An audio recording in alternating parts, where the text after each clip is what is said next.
SHALAM, I Hey, yeah, what's going on out there?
All right, how we looking?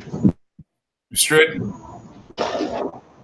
How the audio and stuff coming through? You all set up good, or it's still giving problems? So like yeah, it's a while. It's a while now. Okay. And what about what you're hearing with me? You're hearing me fine and seeing me fine? All right, cool. All right, cool. So today we're going into, we do a little bit of the Father's Day, a little bit of as much as we could get on it, but for sure we cannot let them get past with what's going on with Asha in Trinidad right now. All right, we definitely cannot get past that, and if it is that they really is honoring thy mother and father, or honoring the father, you know what I mean? That one, that history you brought out last week, that there was a bombshell, brother. That was excellent work on the American side. If you still have the link, I need you to pull up the link where after the Americans came to Moruga, when the Taino Indians joined them and they moved to Princestown. Pull up that part for me, please. All right. If we're really talking about, if they're really talking about fathers, they're honoring their father. Well, let's see if they're really honoring their father. Let's really see if if they love their father as they say they do. You get me? So okay. So any questions?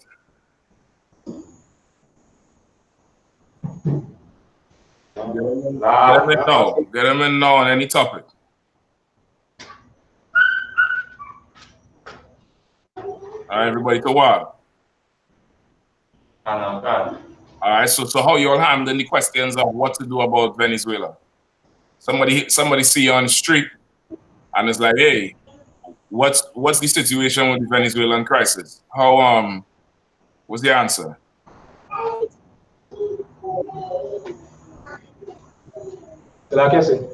Go ahead. I'll start with the white man is the devil that the Bible speaks of. Give him a hand. Start right there. Give him a good, strong hand.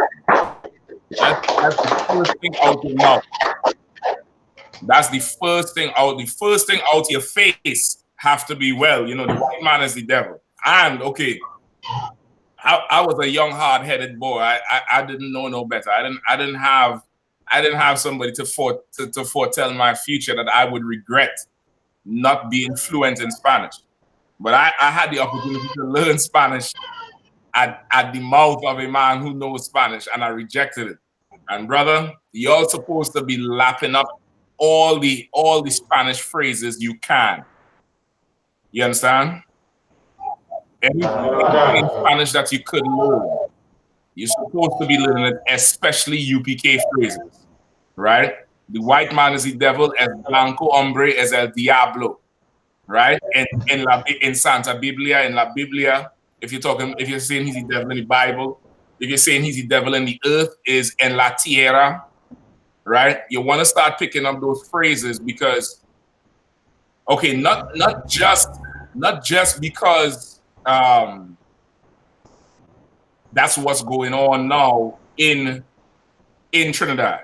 Not just because of that, but also you want to be able to you definitely want to be able to converse with Issachar, not Issachar, with Asher, just on the fact that they're so close.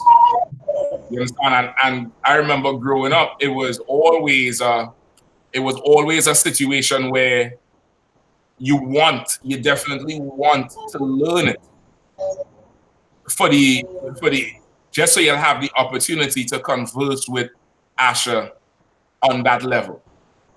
You dig? You want to make sure you're definitely picking up on some of that Spanish. You know what I mean? Learning the phrases, our coin phrases. You understand? Our coin phrases, right? Is definitely what you want to learn. You want to learn those things. All right? No cowards, no cobadores. All right? No cobadores. Learn them things because it's going to help you with fishing immediately.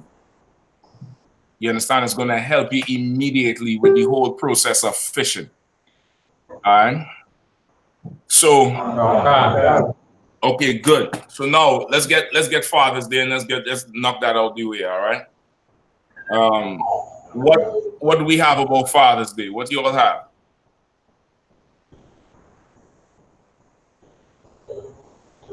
Slackers, Father's Day is really about worshiping the white man, sir. In its best, in as everything is, it's really for the benefit of the white man, right? It's really for the benefit of the white man. What else? And Slacker is also about degrading the black man, sir. It's about mostly hating him. That's what the mother just tell you. He wasn't there. I was there for you. So it's mostly about on Father's Day, the mother go put in your mind to really hate your father. All right. And she not trying to show that it's really the white man's system, but really make your father not being there or make your father selling drugs. She will just tell her it's your father's fault. He wasn't there. He's selling drugs. That is. All right, I'll take that. That could work as well. Also, single mothers today also celebrate Father's Day, right? They also celebrate Father's Day. Why? Because in their mind, they both the mother and the father, right? It's a twisted thing to, as you say, degrade men. But now, what is the history of Father's Day? Like I said, Go ahead. I have a no breakdown of Father's Day from Google. Say that again. I say I have a small breakdown of the origin of Google, of Father's Day on Google. All right, let me hear you. Good. Father's Day was founded in Spokane, Washington, at the YMCA in 1910 by Sonora Smart Dodd, who was born in Arkansas. Right. That word is pronounced Arkansas. That last S is silent. I believe that's one of them Godite words too. I ain't too sure. All right, because a lot of places in America, and this is how the white man is such a goddamn bastard. A lot of locations in America is Godite words, right? Like you've heard Chesapeake River, or the Chesapeake Mountain. That's a Godite word. I believe Arkansas is as well. Potomac, which is Potomac. There's a ton of other little areas that those are Godite words or Native Indian words that he done took for his own. All right. So, but that word there is Arkansas. All right. Go ahead.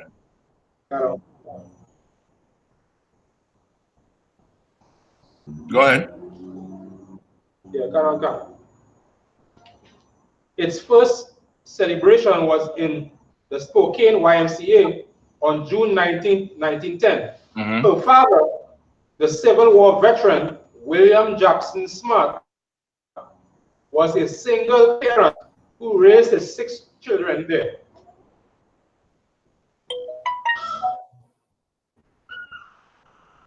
That's it? That was it I have for that part. I don't know. Okay. There's a little more. There's a little more. All right. There's a little more. Okay. Father's Day was a counter punch to Mother's Day. That's the best way to describe it. It was to counteract Mother's Day. It was to balance it out. It was, you know, the other side of the seesaw, right? Because originally it was just Mother's Day as a big national thing, as a big worldwide thing. What's the broad name? Anna Jarvis, I think is her name. She was the one who pushed and lobbied for the recognition of Mother's Day, right? And there was no Father's Day, at least not as widespread as it was until I think, as they say, 1910, 1920, somewhere around there. All right, the early 1900s is when Father's Day as a huge, widely accepted worldwide or national practice. That's when it came about. All right. So just pull up the history on Father's Day. It's gonna tell you. You're gonna start to read how it came after Anna Jarvis's Mother's Day. Go ahead.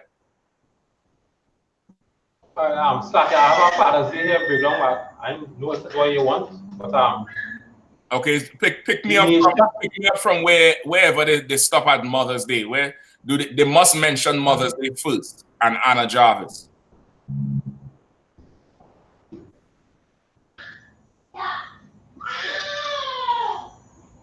You don't see it? All right.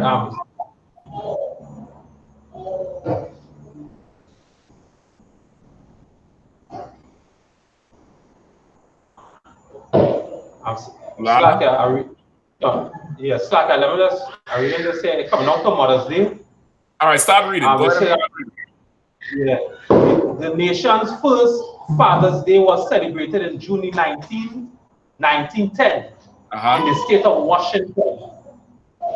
However, it was not until 1972, 58 years after President Woodrow Wilson made Mother's Day official. Right? That was the day of honoring fathers, became a nationwide holiday in the United States. I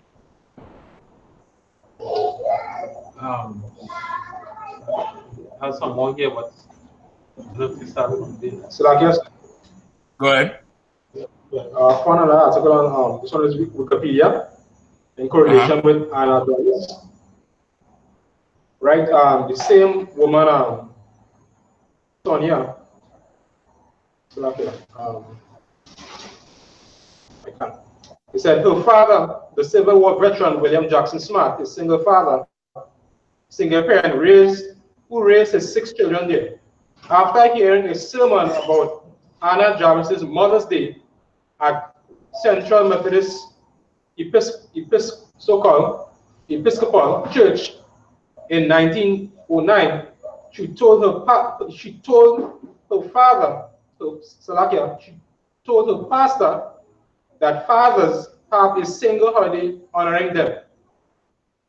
Although she initially suggested June 5th, her father's birthday, the pastors did not have enough time to prepare for their sermons, and the celebration was deferred to the 3rd Sunday of June. All right. So basically. Go ahead. Go ahead. You was about to say something? Yeah. The woman who initially started the Father's Day was the suggestion. Right. For the Mother's Day celebration in church. Right. And then decided to honor her father by creating Father's Day. Right. All right. So basically, it was something. The whole notion of it was something to counteract Mother's Day, And they pushed and lobbied to get it recognized officially. And it's the third Sunday in June. Mother's Day is what? The first Sunday in May? I think it's the first Sunday in May. May is the month of Mary. Of course, you know, May comes from the Greek goddess Maya, which is like Mother Earth, and Gaia. You get the point? So no, this is about worshiping, of course, the Queen of Heaven, Mother's Day, and what would be the counteractive worship for Father's Day.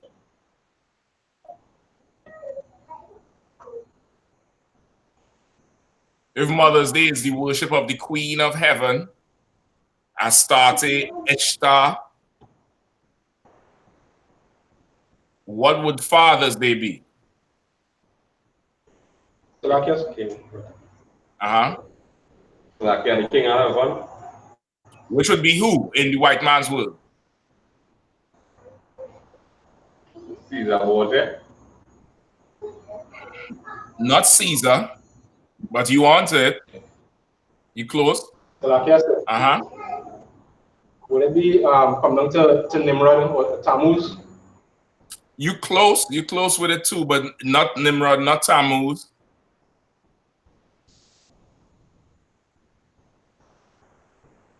You would have Zeus. You have Father Time, Kronos. Like, oh, that is the male side of the woman, of Mother's Day, of, you know, Astarte and Ishtar. All right.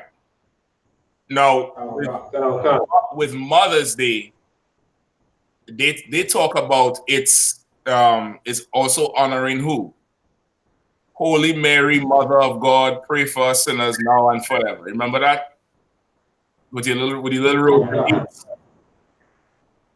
Right? You remember that, right? You see, I forget. They beat it into my head. Holy Mary, Mother of God, pray for us sinners now. Blessed be the fruit of thy womb, and blah, blah, blah, blah, blah. Right? Father's Day also has roots back then, I believe, all the way back to the 12th century. Somebody look up, is it the 12th or the 14th century? Somebody look up Saint Joseph's Day. Look up Saint Joseph's Day, or Saint Joseph's Day and Father's Day. All right? So, of course, the modern version of them became popular in the 1900s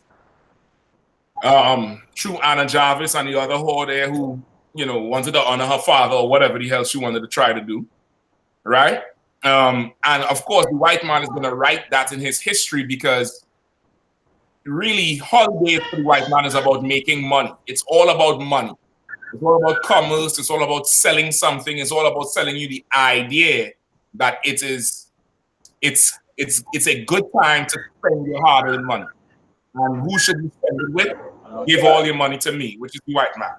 Right? Or if you're in a place like Trinidad, who is the white man in Trinidad? Okay, so the white man would be like the Syrians? Yeah, in a way, yes, but there's somebody else more in the majority. All right, so like I said again, that would be the East Indians? Damn right. Elam damn near replaced Esau.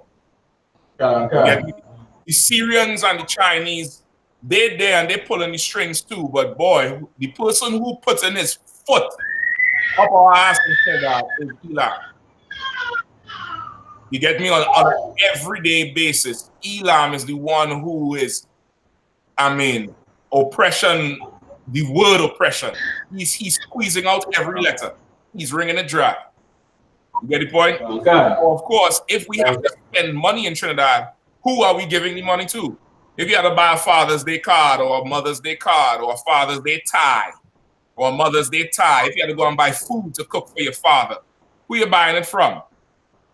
Okay. Right? Yeah, the East Indians, sir. That's the whole city lock. Yeah, that's it. They run everything. If you had to go put gas in the car to go visit your father, you had to go to Ramco, which is a East Indian gas station chain. Then you had you have to go, if you had to go fix your father's door, you had to go by Bridge Lal Singh Hardware. You had to go buy groceries, you had to go buy Khalid supermarket or Ali's or Go Singh or Go Paul, Bands Go Paul. The East Indians run everything, and they are at the end of our commerce. They are the last, they are the receiving end of our commerce all the time. 90% of the time, they are the receiving end. So now they are in a prime position to oppress us because of it. You get me? So now who have St. Joseph's Day?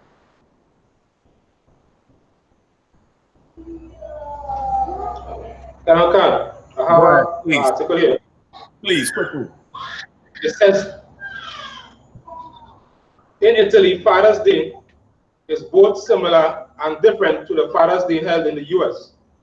Although many European and American countries have adopted the June date used in the US, Italy holds its celebration on a different date. Salaki, 1 second. Start over one more time, Mark. I just got sidetracked there for 1 second. In Italy, Father's Day is both similar and different to the Father's Day held in the US. Although many European and American countries have adopted the June date used in the US, Italy holds its celebration on a different day. The holiday is celebrated on St. Joseph's Day, or Feast of St. Joseph, which is observed on March 19th. This day honors the husband of the Virgin Mary, the father of Jesus. Say it one more time. This day honors the husband of the Virgin Mary and father of Jesus Christ. You understand? That's what Saint Joseph's Day is. Joseph is Yahushua's father, but they don't believe it's his father.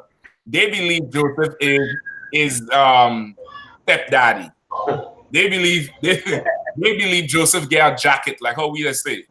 Somebody give Joseph a jacket and the jacket fit him. Right? They believe Joseph is wearing a jacket. So really, Mary done had sex with somebody else. So Holy Mary, Mother of God, blessed is thy womb, that she done give to somebody else. And now they have a day to celebrate fathers whose wives is having sex with other men. I don't know. But it's to celebrate Joseph, right? So they call it Saint Joseph's Day. And their tradition was to celebrate on March 19th. It was not celebrated in June as it was adopted hundreds of years later.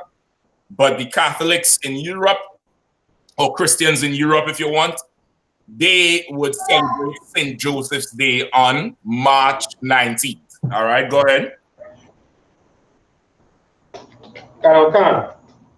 This day was dedicated to St. Joseph as early as the 10th century, and many customs and celebrations were established for this celebration over the years.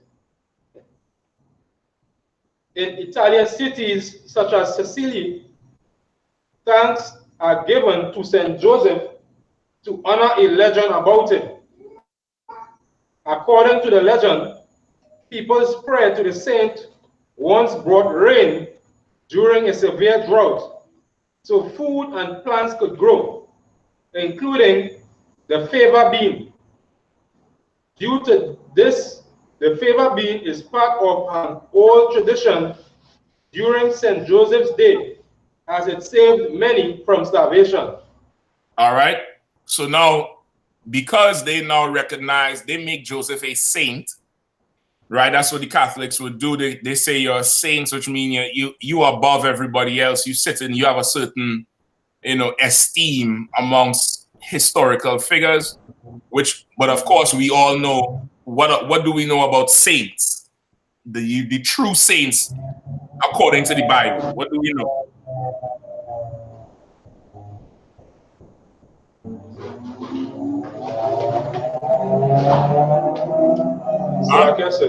Come on. The saints can only be Israelites, sir. Give me the proof.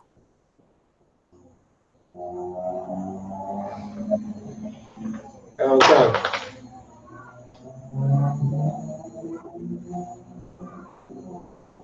One second, sir.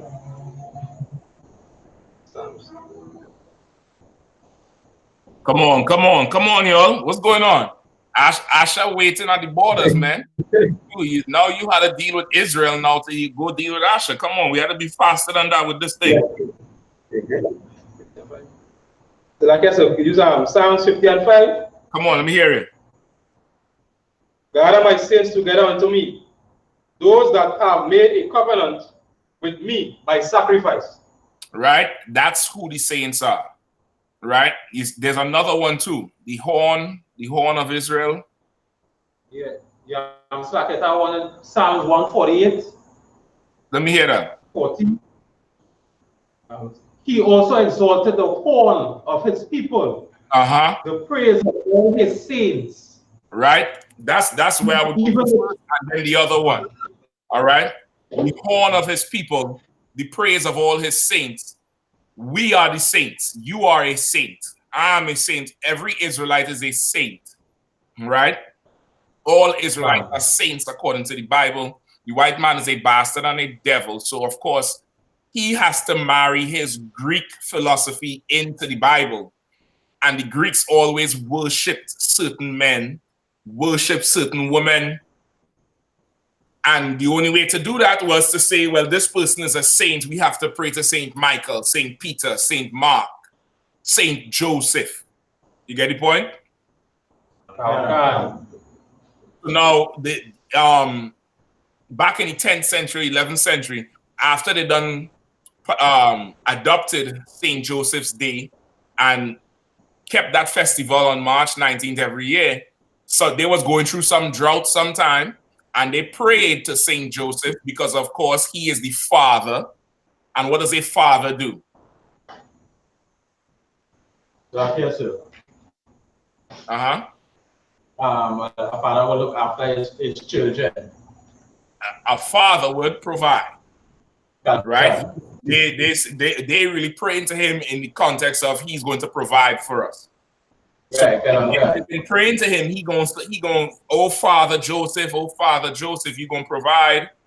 Boom, rain start falling, and that reinforced in them more that Joseph should be honored as father, which is really making him a god. You get the point? Now, what is so not ironic, but what is so in tune with the whole spirit of deifying Joseph, making him a deity, making him a demigod, having Saint Joseph's Day as the worship of fathers, and then you pray to him and then rain falls. What is the significance of it?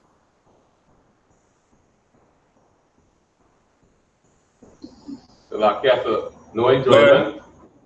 Say that again? The whole preparation. Like your whole enjoyment, no enjoyment, like all your preparations. You got thinking like it go be the day go well. Like here comes like down into it come like coolness coming. They go have a delay on the might have a delay on the streets with traffic. No, a little bit different. A little bit different than that.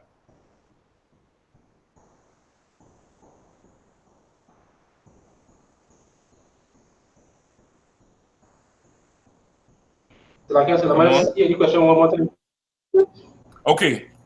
So, of course, they're going through a drought. Now, they ain't got no grocery, ain't no internet, ain't no, big old stores. Trinidad have Costco yet? They have any one of them big warehouses? Was it big? What Trinidad have? I think they have something where it's like a big warehouse. You had to have a membership to go in there. You could buy TVs and meats in that place. Like your Price Mart. Price Mart, good. There ain't no Price Mart for them people who worship in St. Joseph. Which means where their food coming from?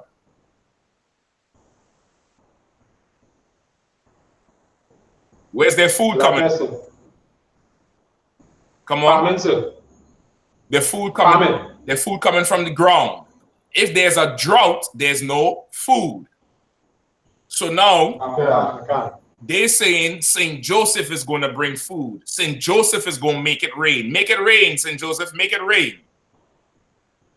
St. Joseph made it rain. Boom, they dance, they sing, and it reinforces in their chest more that they should pray to St. Joseph. What is significant about that in keeping with the white man's culture? Yes, sir. Yes, sir. Go ahead. The white man worships what he can eat, drink, or have sex with. That's correct. That is absolutely correct. Heathens or pagans are very low. Whatever satisfies a pagan's fleshly desire, that he will worship. And what has the white man worshipped as the person who brought rain?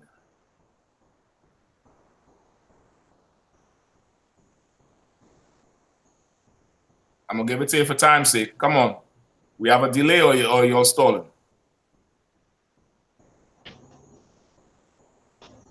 Like you have money?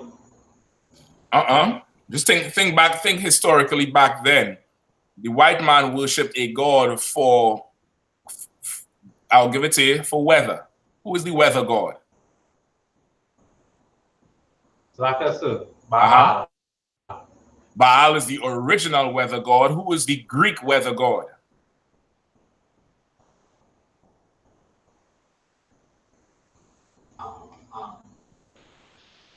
So like I said, is it Poseidon or Zeus on it? Zeus. That's why Zeus' symbol is lightning. He had a lightning bolt in his hand. You get me? Baal or Nimrod was worshipped as the weather god as well. You know that let's call it a wind vane. That thing is like a cross with the north, the south, a chicken on one side, and it spin around with the wind. And it's supposed to be able to tell you when the wind. That weather vane, all that comes from that. You get me? All that thing comes from worshiping the weather god. And they done effectively transferred the weather god into Saint Joseph, into Joseph. You understand? They done translated that so that now you worshiping Joseph, which is Zeus, which is Baal, which is just more pagan bullshit. You understand? Because why? Noah, they don't respect a man on any day, not even Father's Day. Not even Father's Day do they respect a man. And worse yet, a black man. The black man gets no respect. None. And Mother's Day, not that you should celebrate Mother's Day or Father's Day, but Mother's Day, she getting what she getting? She getting the song. How much mama songs they have? Right? Boys gonna have one they play every year on Mother's Day morning when them crying, mama, some mama's bullshit. Just crying, mama. Sizzler, thank you, mama. Beanie Man, mama. Bounty, mama. Everybody, mama. Right? Marshall Montano goes everywhere with his mama. But when it was Marshall and Ecstatic, his father was around. But all of a sudden, it's mama.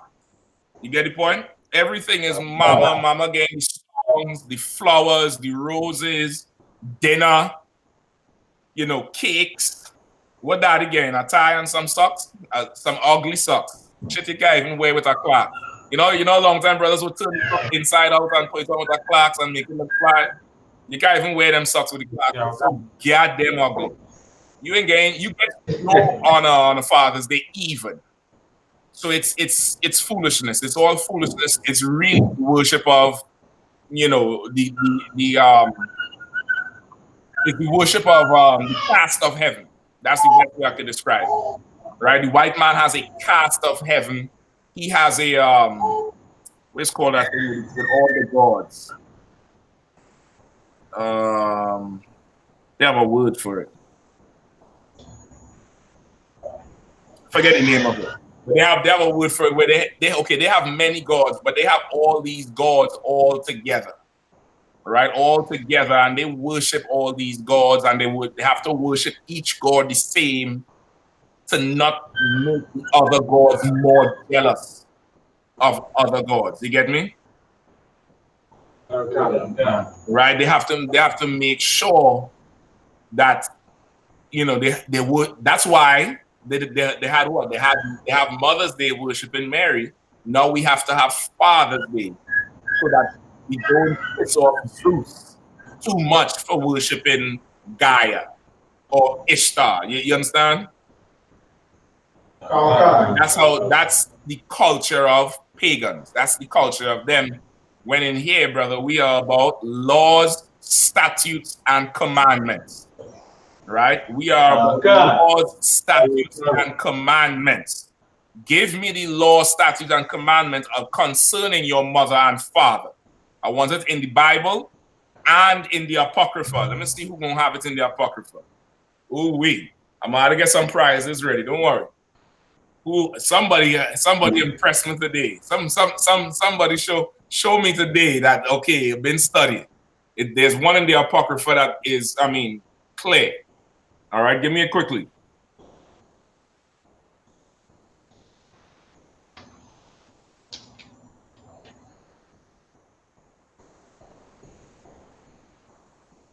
All right, then we're gonna move. So like I said, go ahead, Marco. Is the one in the Apocrypha, Ecclesiasticus chapter 3, verse 10? I don't think it's that one, but let me hear. Ecclesiasticus chapter 3, verse 10. Glory not in the dishonor of thy father, for thy father's dishonor is no glory unto thee. Read one more time. Ecclesiasticus chapter 3, 10. Glory not in the dishonor of thy father, for thy father's dishonor is not glory unto thee.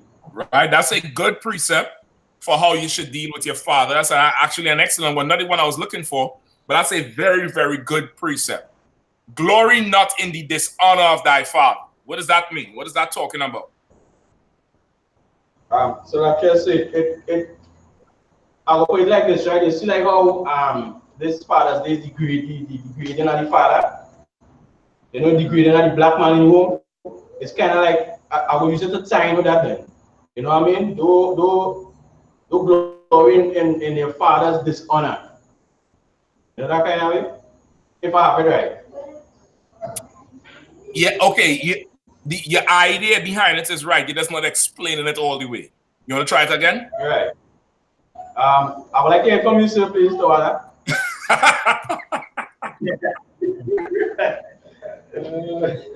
Smooth with it too, eh? He say, yeah, please, sir, Tawala. Please and thanks, right? Please and thanks. Please and thank you very much. Ain't no sweat.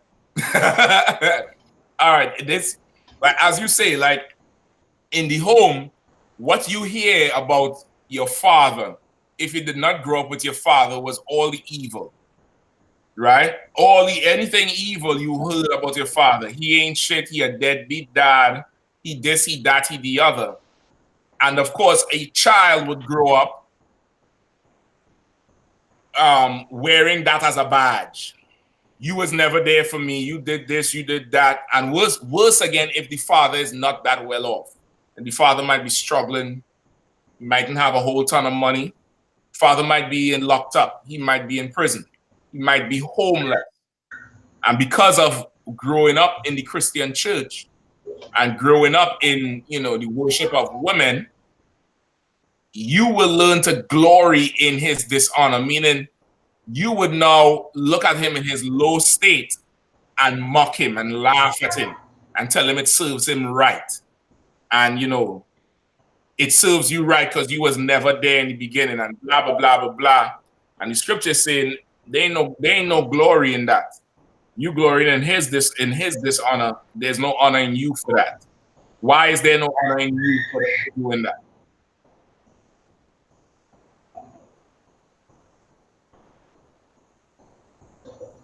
Huh? Matthew? I'm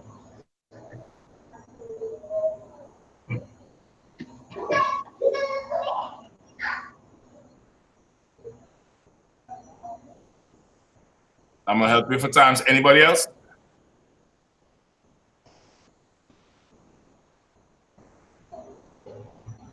So like I say, is it not not bringing honor to his name Something by you spreading his something way simpler than that. It's so simple.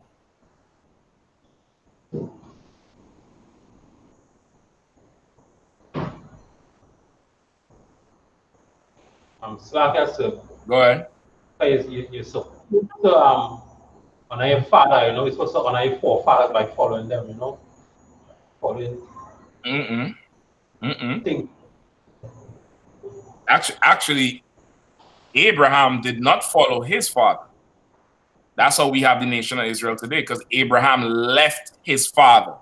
Remember, Abraham's people lived in Ur of the Chaldeans and followed after that Syrian and Babylonian culture. Abraham left that and followed the God of heaven, the Most High power, and that's how the nation of Israel came about. So it's not about following what your forefathers do. That's not what honor your mother and father means. Okay, in this case, I'm gonna give it to you just for time's sake. Come on, who's that? Shaw? The thing would have been taught, passed on to you. What do you mean? Like, if they know, like, if you go around a woman, you know you have sex with a woman, then like they taught you that either your wife, so not to push to your side and take another woman, or like eating pork, still like eating pork, you're going to not eat that because they've been taught you these things, say honor any things what them know and they pass on to you. Okay, that's definitely more in the vein of honor thy mother and father. It's more in the vein, but okay, for that scripture that Matthew pulled, glorying in your father's dishonor doesn't bring any honor to you, because your children are going to do that to you. You understand? You busy there wondering about your father and why he wasn't around and blaming him, and he wasn't, he was weak, he was this, he was that. And guess what? Your little big-headed children that don't like you any goddamn way gonna say about you? The same thing. The same thing. You understand? Go ahead. So I go say practice where you preach. Say again? So I go say practice where you preach. They'll say practice where you preach. You get the point? You say in all this thing, but now you expect your household to be different. Your household is not going to be different. You understand? Your household will dishonor you the same way. You get the point? That's a good one, Matt Koyak, but that's not what I want. Give me the one. Give me the regular one first. Give me the regular precept for. Give me the honor thy mother and father. So I can say. Is it just I think 2 verses up, 3 and 8? Let me hear. It says, honor thy father and mother, both in word and deed, that a blessing may come upon thee from them. Okay, I'll take that one for time's sake. Anybody have the other one, the regular one? Honor thy mother and father, so that thy days will be long in the land. Come on, Akim. You ought to get a little bit tighter, all right? You'll have them phones down there, right? Okay. Yeah, pull up the Bible app and search it out, all right? You'll have to get faster with this thing, all right? Much faster, especially with these bedrock scriptures, all right? You're hearing? All right. So I'll take that one for now. All right? Honor thy mother and father. Give me Tobit. All right, give me Tobit.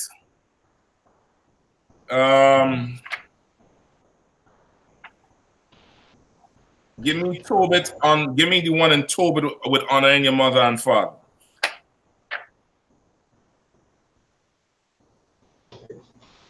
Okay. And so like I said, we're going to Exodus 20 and 12, right? Go ahead and read it. Okay, and Exodus 20 and 12. Honor thy father and thy mother, that thy days may be long upon the land which the Lord thy God giveth thee. Right. Did it say honor thy mother and father on Mother's Day or on Father's Day?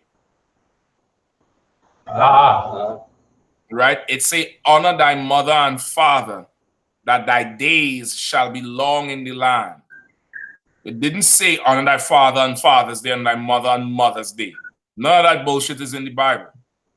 That's the traditions of men. Mother's Day and Father's Day are both the traditions of men. And the scriptures say, our leaders have put aside the laws of God for the traditions of men.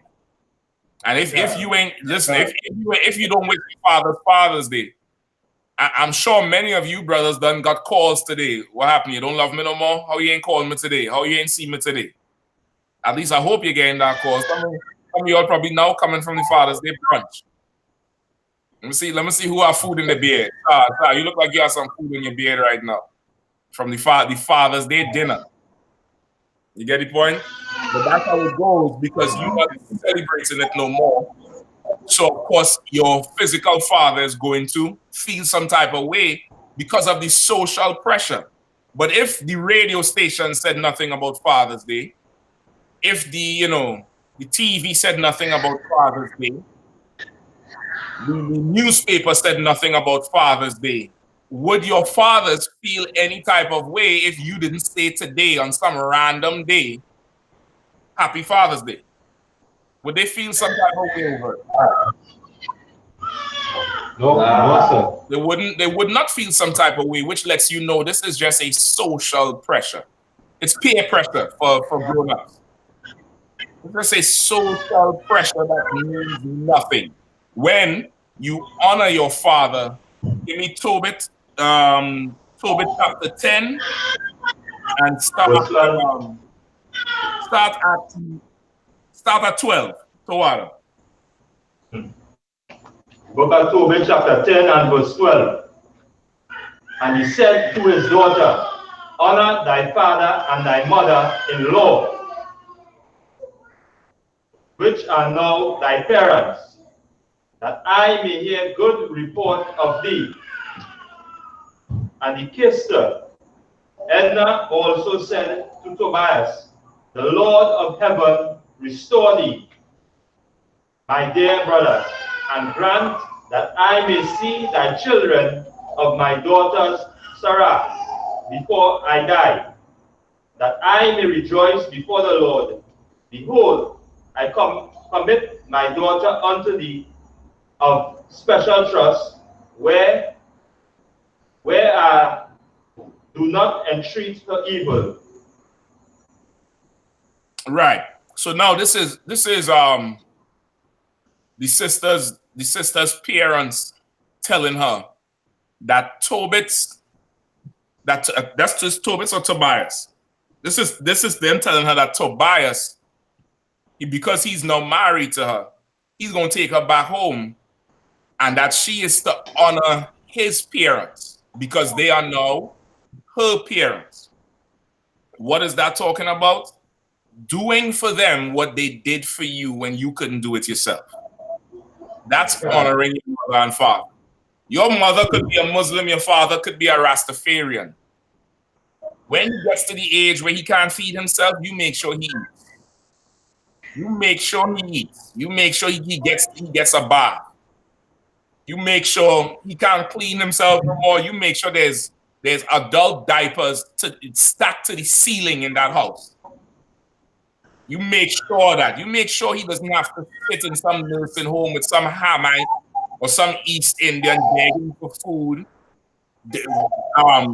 He's in his diapers, days old, stinking, All because you was mad at what they did to you when you was young. How they didn't let you go to the parties, or they didn't let you hang out with some crowd, or they wasn't there, or whatever, some whatever dumb, stupid excuse you think is good enough for you now to look at your father or mother and say, hey, I'm gonna pay you back. All right? You have to now do for them what they did for you when they, you know, when you couldn't help yourself. All right? I think I'm missing one. Give me anybody have anything else? So like I said, I don't know if this will work with when coming to the Mother's Day and Father's Day, but the Matthew 10 and 37. Let me hear it. Somebody hold Matthew 15 and 3. Matthew 15, 3 to 6. Somebody hold that for me. Go ahead, Shah. He that loveth father or mother more than me is not worthy of me, and he that loveth son or daughter more than me is not worthy of me. That's an excellent precept. And how would you how are you using that to cut the Christian? Because you're putting people in front of the Most High. That's exactly right. No, Sunday, okay, even for the Christian, Sunday for them is what? What do they call Sunday for a Christian?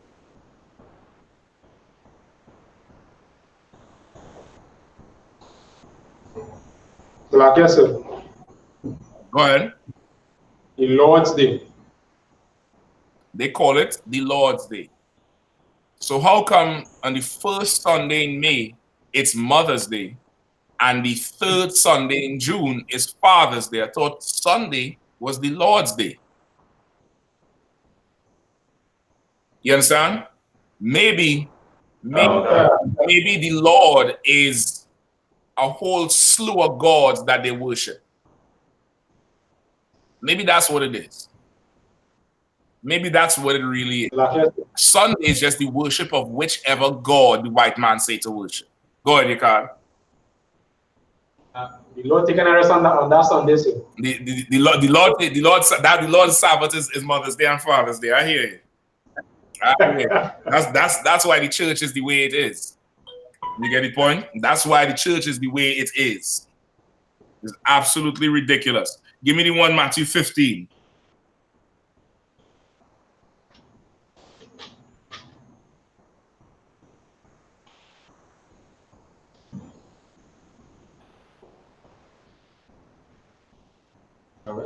Matthew 15 and 3.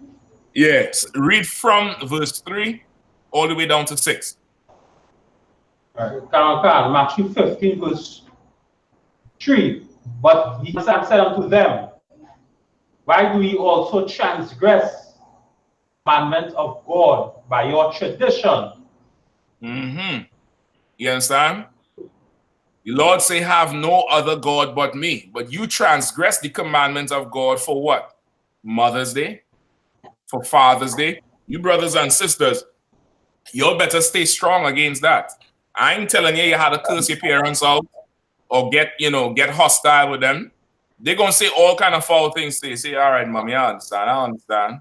I hear you, no sweat, but I don't celebrate Mother's Day. No, pops, come on, man. We men, we don't celebrate no Father's Day. Nah, man, I'm grateful for you every single day. Not on no Sunday. I'll buy you them socks, them ugly socks. I'll buy it for you tomorrow. But today I ain't buying no socks. I'll buy them socks for you tomorrow. That's what you want. But I ain't buying it today. You get me? You're going to have to stand strong against it because they are so heavy into the traditions of men. And they will violate the Lord for traditions of men. Right? Go ahead.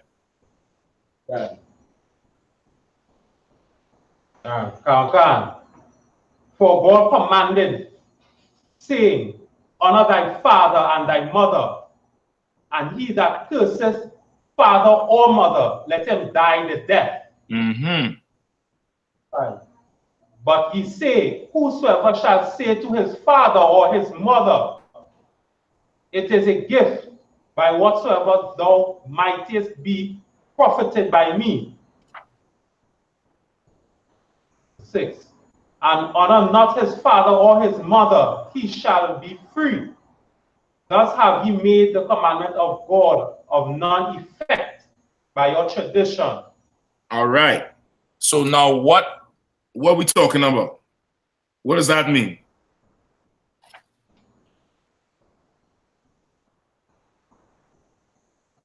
Come on, who with me? Who in the middle there? Who behind your card? All right. Bayat, let me hear you.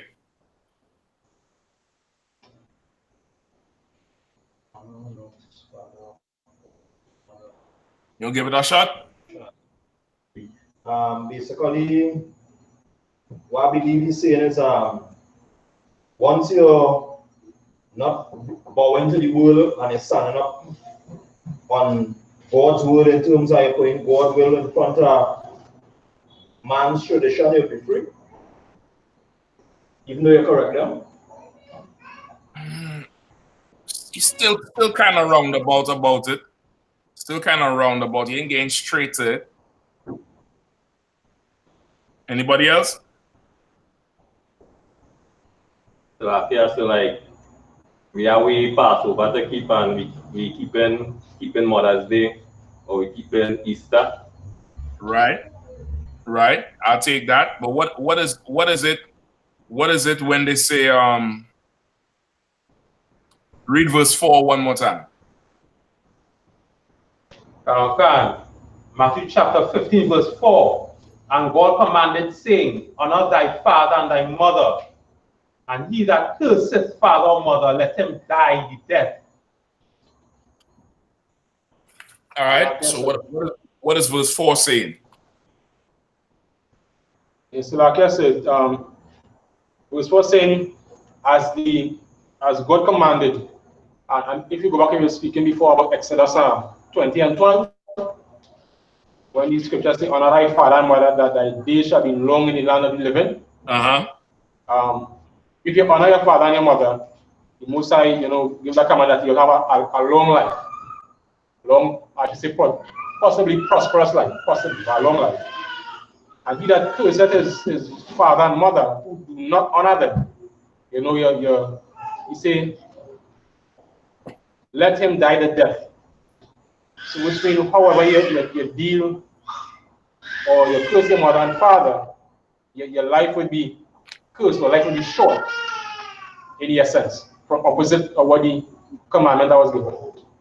Okay, so if I say ma, F you, or pops, call your mother so and so. That's what you're talking about? Yeah, the honor ain't talking about taking care of your parents. Okay, but when he say whosoever curse his mother and father and say it is a gift,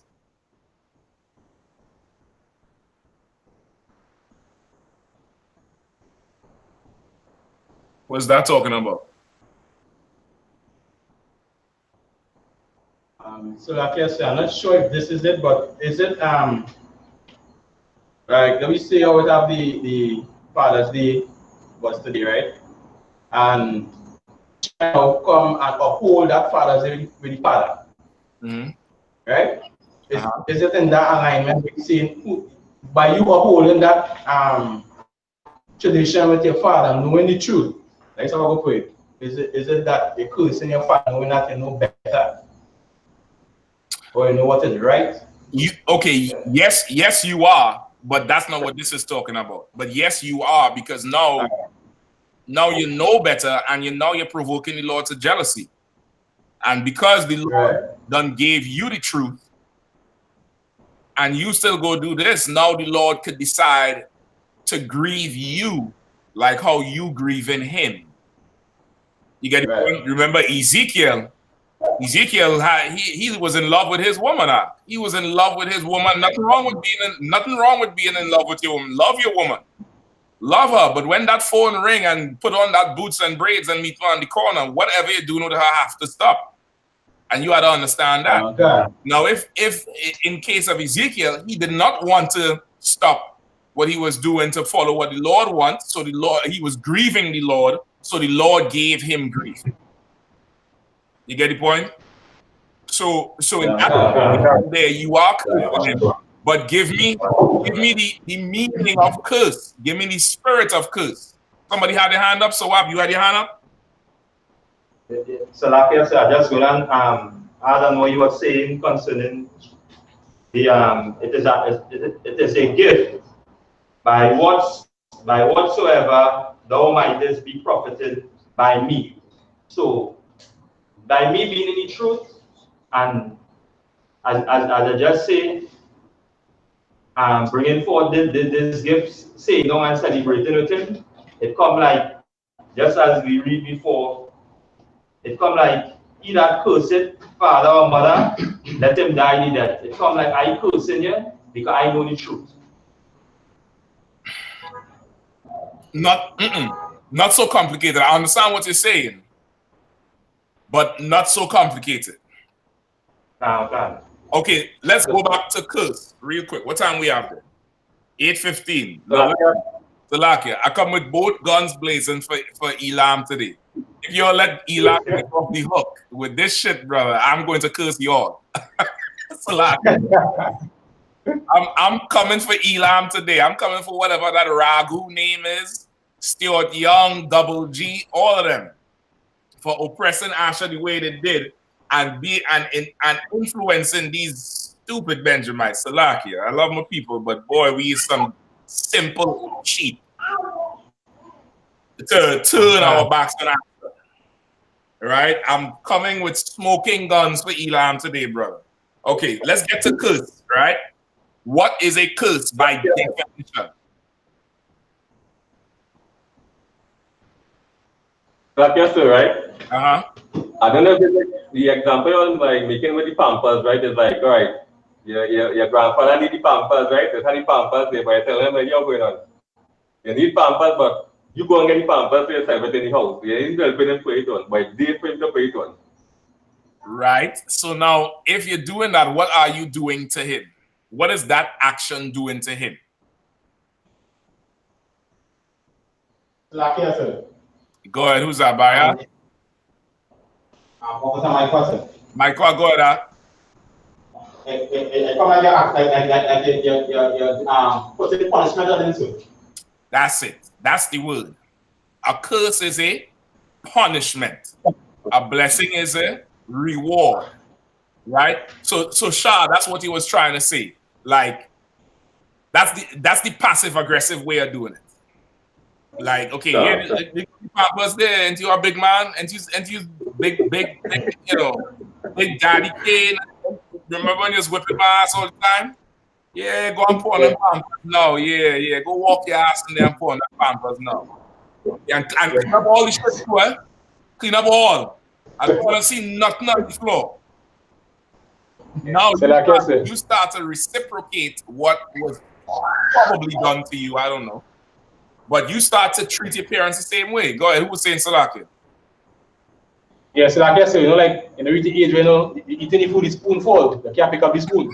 God damn. You're getting specific with these things, huh? What's going on down there, Gal?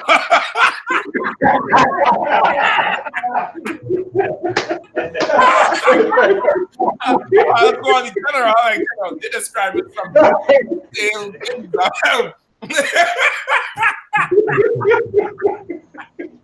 Go ahead, the spoonful.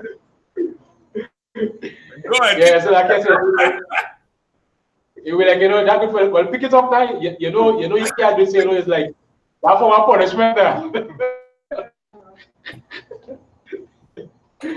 Yes, that's punishment. Like the spoonful, you starting to chide him or to you know, provoke him, get him talk. But pick it up now. You must be not hungry. That's why you throw the spoon on the floor. You get the point? You doing things. No. Now, whatever's going on down there, make sure you all fix this. If you need counsel, call counsel. Listen, a young Benjamite is rough and hard to deal with. Imagine an old one who don't have energy to move, but all he could do is talk. Brother, he's going to convince you that you should strangle him or her. I'm telling you straight up. He's going to convince you that you should just end his misery. Just call for counsel. My phone is on. All right, just call. Salakia. So all those things are examples of the punishment. You're really trying to pay them back for what you perceive in your head that they did to you wrong in your youth. And granted, some of the treatment may have definitely been wrong. Right? Excuse me. Some of your treatment may have definitely been abusive. Tazawar say, to curse your parents is to abuse and neglect them in the spirit of vengeance because they were not taught how to deal with us upright. So to curse them and saying it's a gift is saying they deserve it. That's right. Get Tazawar hand. That's exactly right.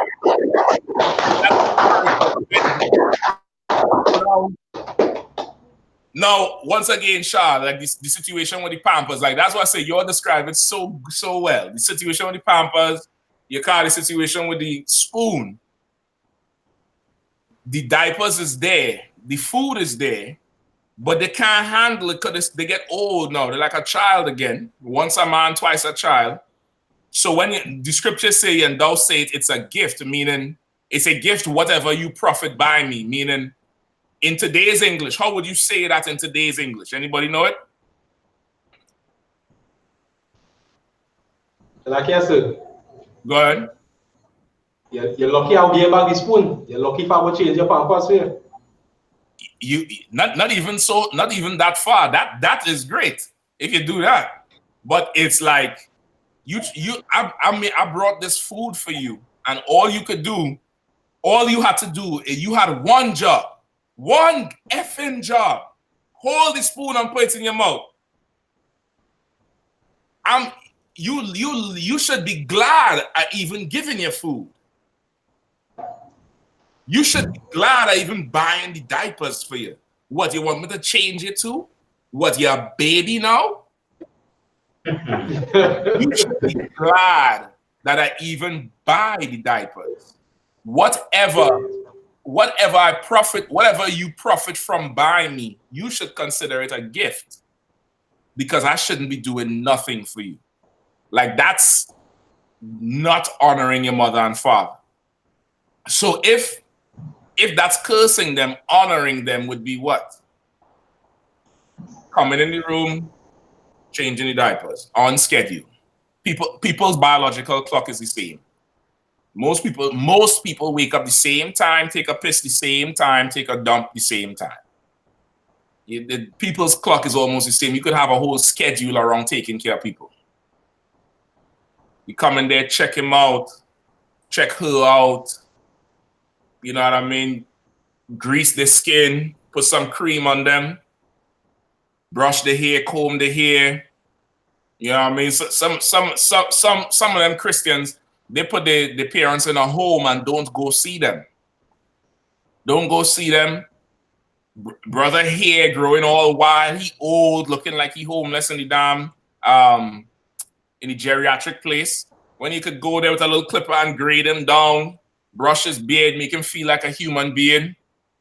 Get one of them old cologne, not perfume, not cologne. You know them old school brothers like them cologne. Them Dracanor, some old school something. Give him something so he still feel like he alive, even though he wearing diapers. Go in there, clip his goddamn toenails because he can't move.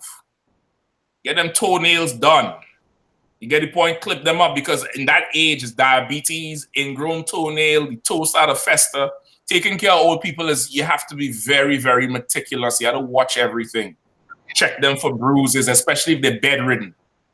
Yeah, check them for bruises. Check to see if them laying in bed so much, they're starting to develop sores on their skin. You got to take care of them because they can't take care of themselves. You understand? That's honoring your mother and father. The Lord will make you live long for that. But you dishonor them, the Lord going to kill you.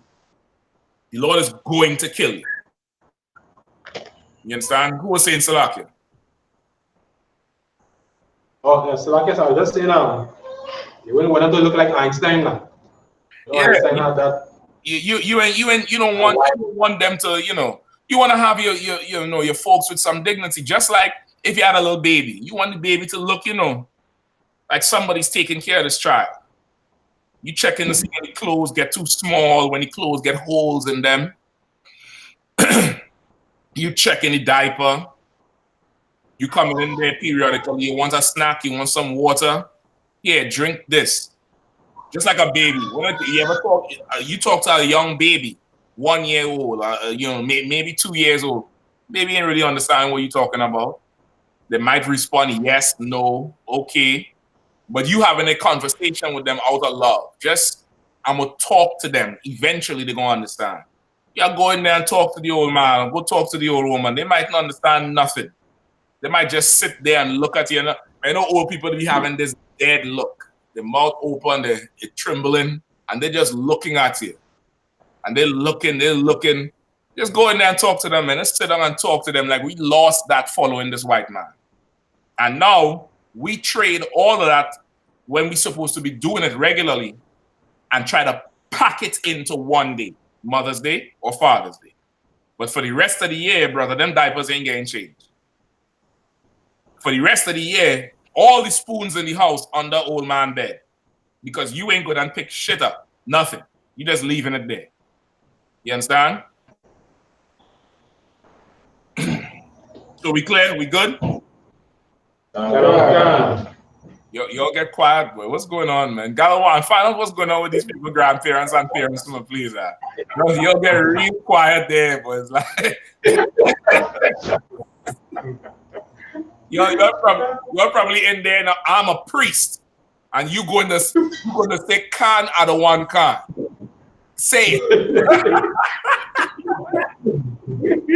Old man ain't getting nothing to eat now, Galawan. I gotta fix that, Isaac. Salakia. All right, good. On to the immigration. All right, somebody bring us up to speed. Whoever wants it. Bring us up to speed on the whole situation with, Ashta, with Trinidad, with the whole immigration situation there.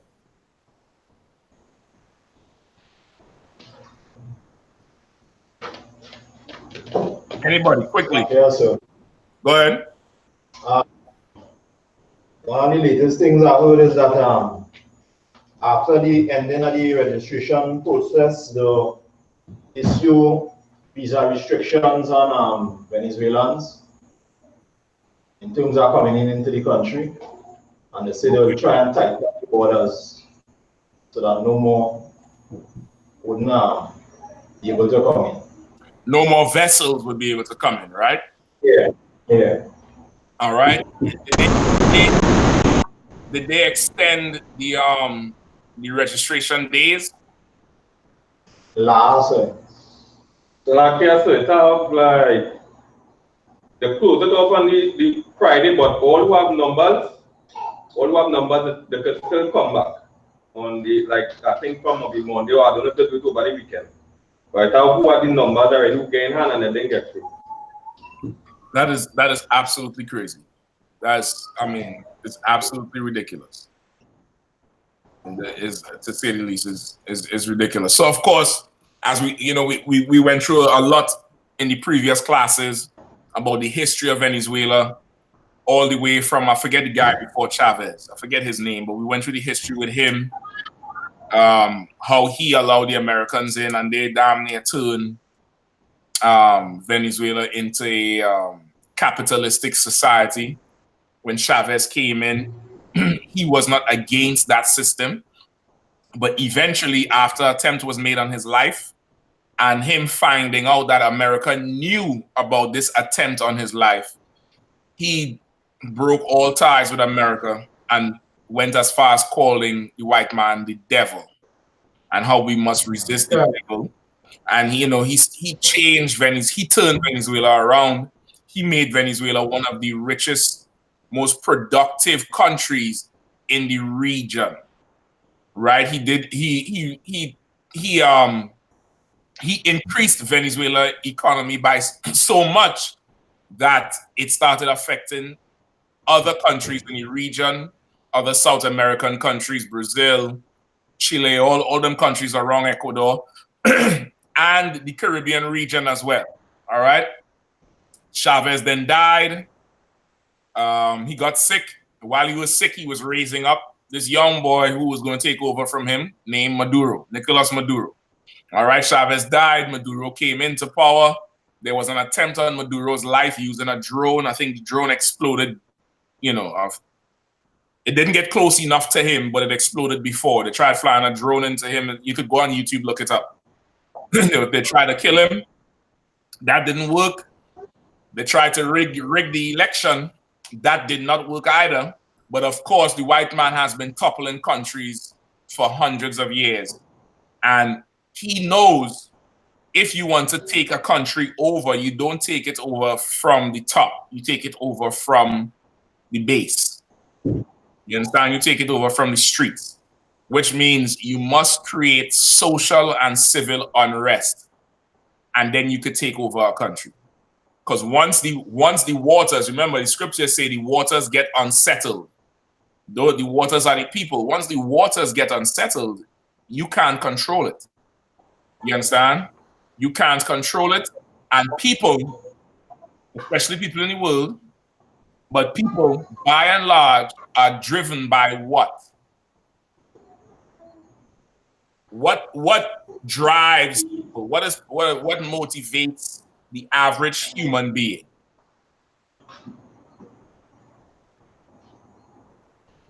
It is wealth. Say that one more time. It is wealth, sir. Wealth.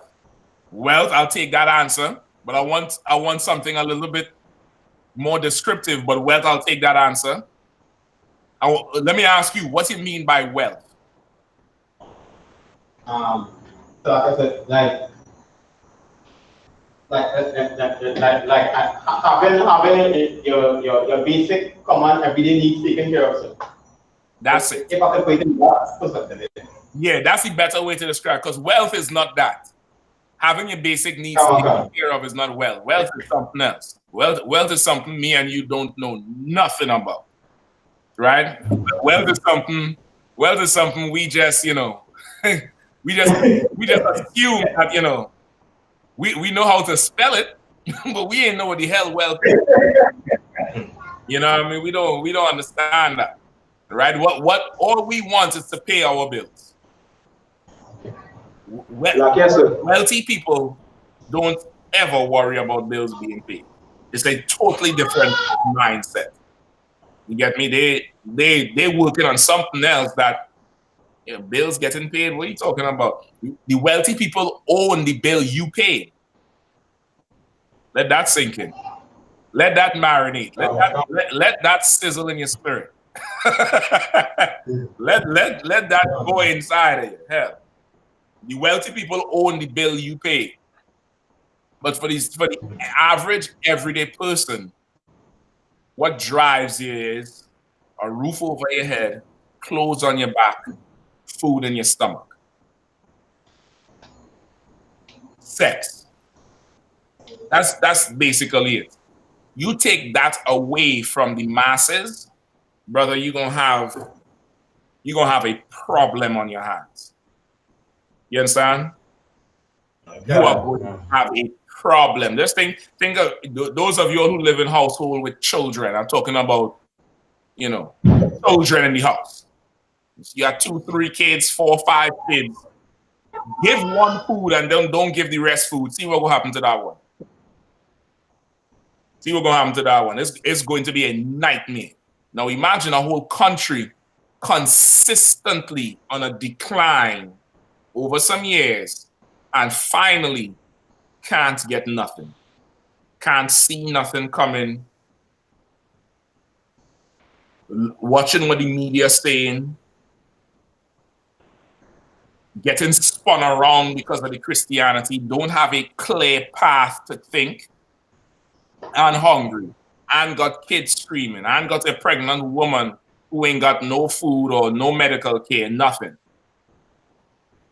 That's the thing with Venezuela. Go ahead. I think what aggravates it more is that if it's everybody, no problem, but when you're seeing other people having, who's supposedly corrupt, having all, and you have none, that makes it extremely aggravating. That adds fuel to the fire. But even if you're not seeing nobody having nothing, brother, you will look at the man next to you with the same thing you have, but because your stomach touching your back, you want to take what he has. That's what poverty does to you. Both you will have one grain of rice. But of course, that pain in your stomach, it gonna come a time where, and I'm using that hunger as just one example. It doesn't have to be hunger. It could be, no housing, no food, no money, whatever you going through. There comes a time when that grief or that pain, it becomes so unbearable. You think, surely you must be the only nigga in the world feeling like this right now. And even though the man right next to you has the same thing you have, he not feeling this pain. So he don't really need what he has. So I need to go take what he has, because my pain is way more than his. You get the point? Yeah, okay. That's the situation in Venezuela. That really is the situation in Trinidad. That's why crime is so high. You understand? Okay. That's the situation everywhere the beast goes. Okay. Everywhere the beast goes, that's the situation. So of course, Asha, who is the tribe of, who are the Venezuelans? Not only the Venezuelans, who else makes up the tribe of Asha? Like from Colombia to Uruguay. Right? So give me some more countries. So give me some more countries. Also, somebody pull up Asha in Genesis 49 and Deuteronomy 33. Let's define who Asha is right away, quickly. All right, and let me run down on the Fatel Razak quick. Salakia. If you all got East Indian friends, tonight is the night, brother. They're gonna hate you. Right? Go ahead, give me some other country. Who else is Asha? All right, no sweat. Colombia, Brazil, Uruguay, Venezuela, Guyana. Even though Guyana is considered Benjamin, there are Benjamites heavily in Guyana, but the native people of Guyana are Asha, right?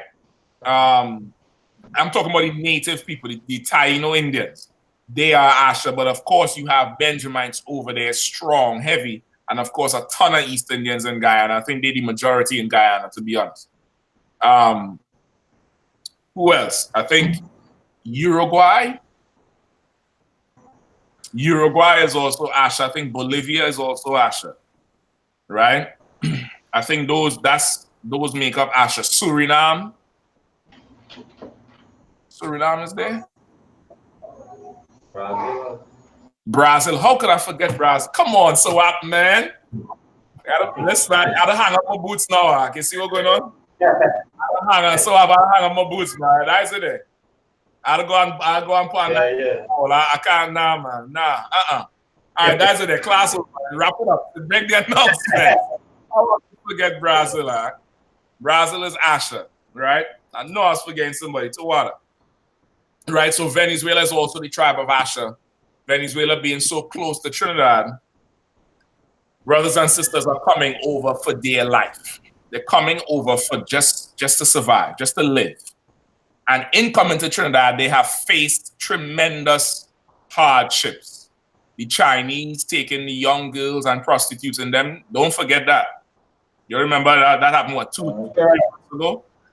Young girls, 14 and 15 years old, up in a Chinese restaurant. You think they're serving food out of there? They're serving tail.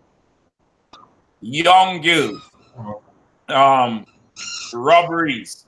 And don't get me wrong, I am not at all ignoring the fact that there is going to be a criminal element in the movement of any people. But however, if you want to talk about criminal elements, the white man is the biggest criminal on the earth. And in Trinidad, the biggest criminals in the history of the country has been East Indians, have always been East Indians, are the East Indians today, and will always be the East Indians because they are a criminal nation. You have historically been the criminals in Trinidad. The biggest drug dealers have always been East Indian. The most wanted men in Trinidad have always been East Indian. We could call names. Anthony Lizard Bridgelal. Somebody Google him. Google Anthony Bridgelal. His alias was Lizard. Google Dole Chady. Google the Dayal brothers, Tony Dayal and Mukesh Dayal. Pull up the other one there who buried himself like King Tut with all the gold. So, and they shoot at his wife the other day in the movie theater. What's his name? Sharon.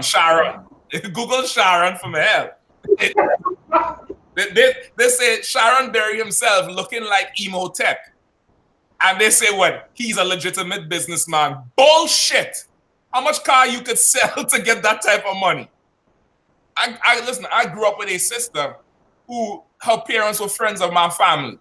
Her father was in the foreign used car business. He was one of the first men in Trinidad to start bringing in them foreign used cars. You all remember them Ceferos? They call them Ceferos. Back then, that was, the car was long, shaped like a bullet. It was fast as shit. He was one of the first men right in South bringing in them cars. And he ain't make money like Sharon. So where that money coming from? Where that money coming from? Google, or I tell you Dole Chady already. Dole Chady had two henchmen named Tooks and Bulls. Tooks and Bulls, which was a skinny East Indian and a big fat East Indian that used to cut people belly open and pull out the guts before they bury them. Because if you know anything about hiding a body, the body in decomposing, what has happened is the body swells up and will eventually burst, and then the vultures and everything come to feast on what's there. They would take out the guts of everybody so that the body don't swell and bury the body without the guts and throw the guts somewhere else. There was East Indians. There wasn't brothers doing that. So don't tell me nothing about you concerned about criminals coming in the country. The criminals came to Trinidad in 1830s or 1840s on a vessel called the Fatel Razak. If you want to talk about if we didn't secure the border then, don't secure the border now. There should have been border control for the Fatel Razak. Them is the only illegal immigrants in Trinidad that I know about. All right, and by the end of the class tonight, you Benjamites in Trinidad, you're going to understand something, that you are in Asher's land. You're not in your land. You get the point? You in a place that is really the land of the first peoples. Who are the first peoples? Galawan, you all went up and met them. Are the first peoples Benjamites? No.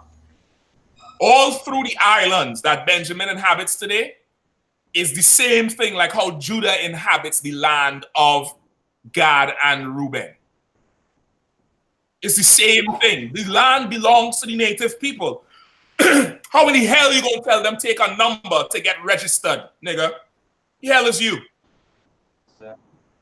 When you come here on a goddamn boat called the Fatel Razak, I said it before and I'll say it again, that Fatel Razak should have sank.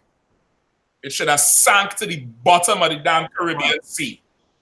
It should have sank. Oh, God. All right, give me, hold on. What I asked you all to look up? Some of them names, right? Yes. All right, hold those. Okay. Hold those for me. Somebody hold Exodus 22 and 21. Exodus 23 and 9. Leviticus 19:34. Deuteronomy 10 and 19. All right. Let me see if I get now. This is some aspiring politician, right? What we're about to watch now is a small protest by some East Indian called Ragu, something Ragu. All right. That he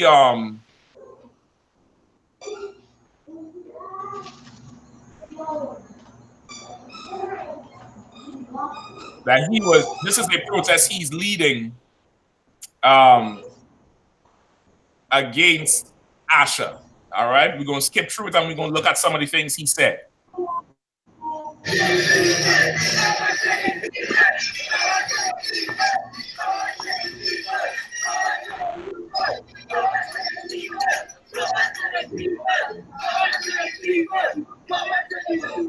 Right? So, as you could see, the crowd is largely Benjamin. And this dude here in the polo shirt, drinking the water, that's him. He's the East Indian. All right, and he organized this, what do you call it, a rally? So they're saying power to the people, power to the people. Now, meanwhile, Akon, you tell me, is Trinidad a nice place right now? This thing's going good. This thing's going good. Is it the land of milk and honey flowing?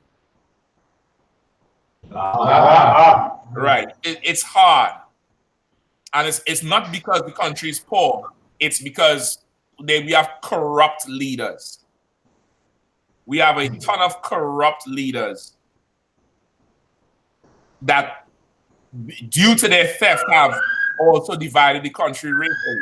Now, let me ask you this. Is the poverty experienced by everybody, or is it more on one side of the racial demographic than the other?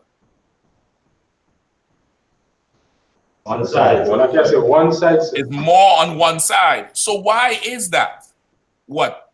Black people don't like to work? Black people, you know. Why is that?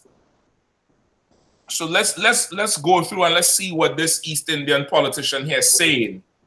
And he was able now to gather up some Israelites again to go against other Israelites. The same thing like Trump and his Republican people who would do what?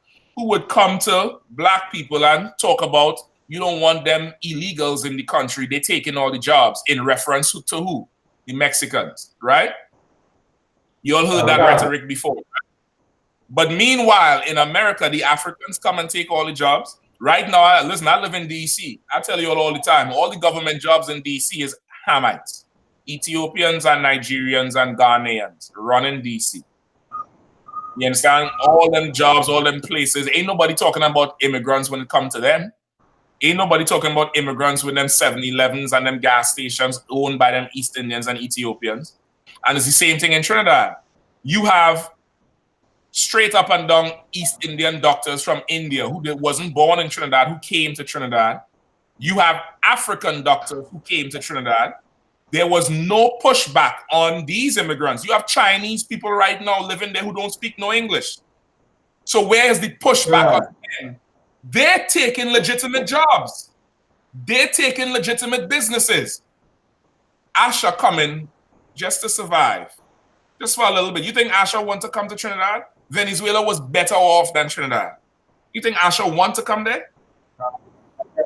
No, you don't want to come there. He have to right now. All right? So let's watch a little bit.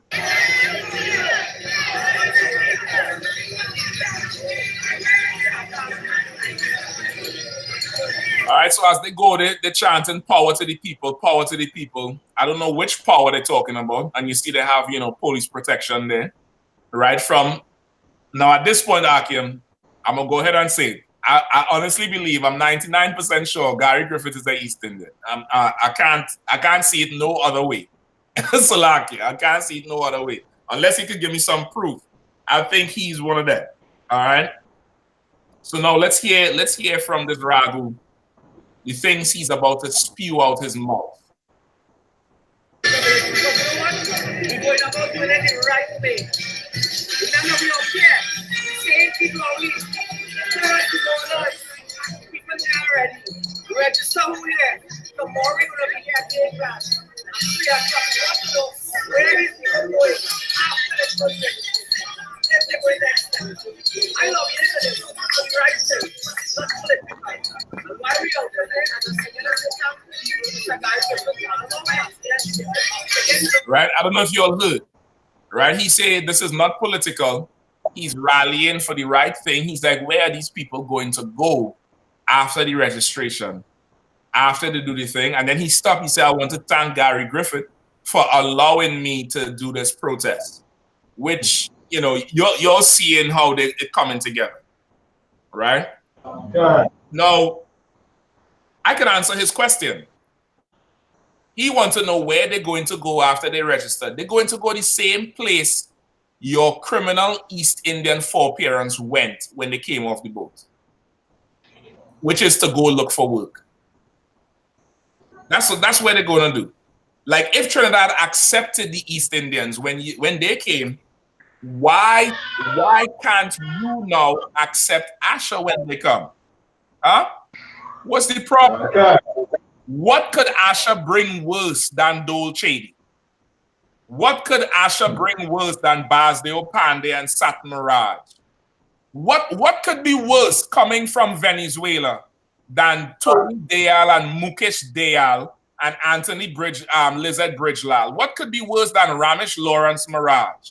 What could be worse than that? Huh? What could be worse than that? You tell me. Anybody had any of the history on them, men? Sir. Go ahead. Don't forget Boise Singh. Boise Singh, good night. Come on, give me some of the stories. You all pull them up on Google yet? I will tell you the thing with Boise Singh. Go ahead. Boise Singh, referred to as John Boise Singh, and also known as the Hindi word for king, or just Boise, was born 5th April 1908. On 17 Louis Street, Woodbrook Quarters, in St. George County, British Trinidad and Tobago. 2. Bangrang Singh, a fugitive who immigrated to British Trinidad and Tobago from British India, and his wife. He had a long and successful career as a gangster and gambler before turning to piracy and murder. Listen. For almost 10 years, from 1947 to 1908.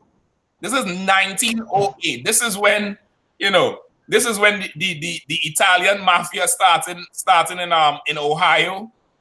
You get me? This is when, you know, this is when they're talking like now look, see, step on it, Benny. It's the coppers. This is when they're talking like that. And you tell me this East Indian come and he is one of the biggest gangsters. The biggest gangsters in British Trinidad. When the white man ruling, he is the biggest gangster. You feel that for a second. What the hell Asha could do more worse than that? Keep going. Okay. For almost 10 years, from 1947 until 1956, he and his gang terrorized the waters between Trinidad and Tobago and Venezuela. Come on, man. Come on, Ak. And now you mean to tell me I'm going to turn my back on Asha? Let me tell you something. I want to start a rally. Deport the East Indians. They came when India was under British rule and poor. Now they up on their feet. Take it behind back to Calcutta. Leave. Leave now. Leave. Go ahead and leave. You'll get up on your feet now, right? Your family good. Sharon was buried with all the gold in the world. Dole Chedi sell all the drugs in the world. Had a whole house packed from the floor to the ceiling with money. Nothing in the house but money. Go back. Go back home. Go back home. Leave it for the children of the slaves. Give me somebody else. Is any more on that any more on Boise Singh? Plenty more. Plenty. Okay, pick out something good for me, man. Pick out something good. And then give me a few more. Anybody found Lizard? Nobody in find Lizard? continue it, boys. You think say pick out something or somebody else? No, I'm saying pick out something. I want to go through the whole thing with him because of the time. But give me something good from Boise Sing. Give me Lizard. Give me Tony and Mukesh Dayal, the Dayal brothers from South. And Dole Katie. Quickly. One more little snip from Boise Sing. They were promised to ferry people from Trinidad to Venezuela. But en route, he will rob his victims at gunpoint, kill them, and dump them into the sea. He is what you call a thug. And thug, as you know, is a East Indian word called thuggy. It's the followers of the goddess Kali, who would rob and kill their enemies and bring all their riches back to that whore named Kali. What could Asha bring to the shores of Trinidad that's worse than that, brother? A good old foul thief, a highway bandit who would promise to take you from point A to point B, and halfway across the waters, he'd cut your throat and throw you overboard, you and your family. What could be worse than that? Asha ain't doing nothing about that, man. Asha coming there to survive just like everybody else. Coming to survive, man. Who the hell is you now to say Asha can't come to Trinidad? Who the hell is you now to say close the borders? Let me get some more of this food. Y'all, let me know when you find Dole Shady and them Dayal brothers, boy. Them Dayal brothers was, I mean, they was impressive, brother. When I tell you they was impressive. Them Dayal brothers was impressive at.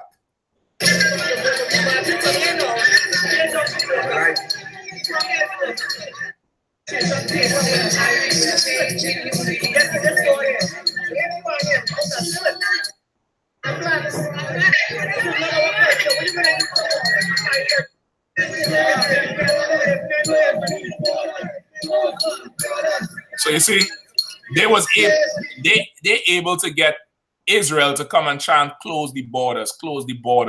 The same terms that Trump and his people are using up here, the same terms, close the borders. We need border security. When Trinidad ever had border security? Ever. It was, what's the borders? What the hell are you talking about? Trinidad ain't never had no border security. What is you talking about? I remember Trinidad had 2 boats for the Coast Guard. 2 boats, and they were slow as hell. What border security are you talking about?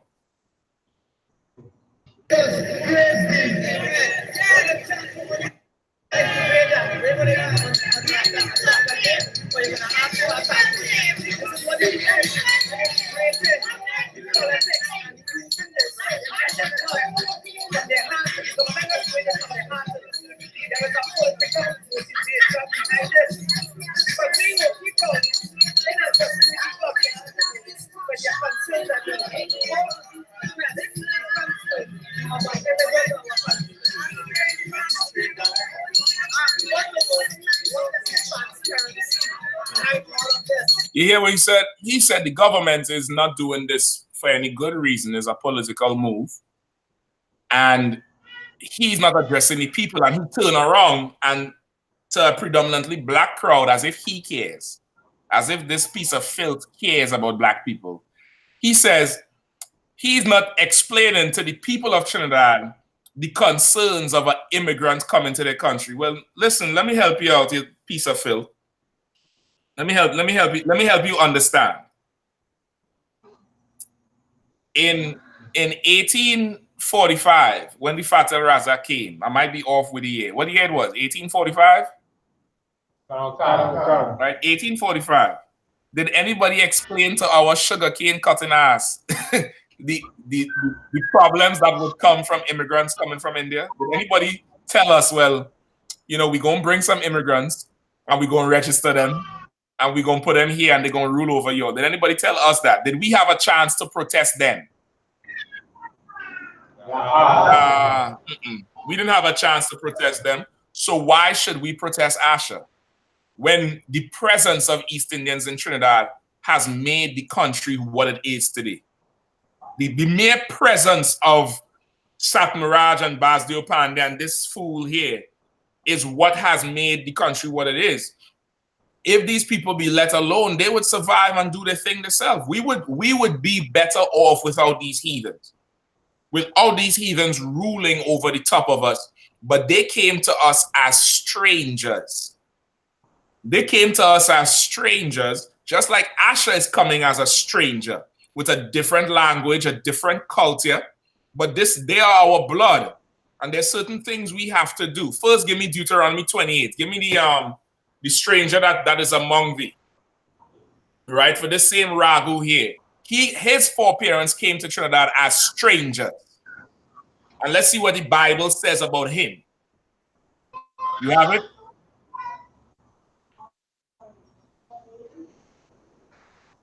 Like you said, 28 and what? Give me 28. You're supposed to have it.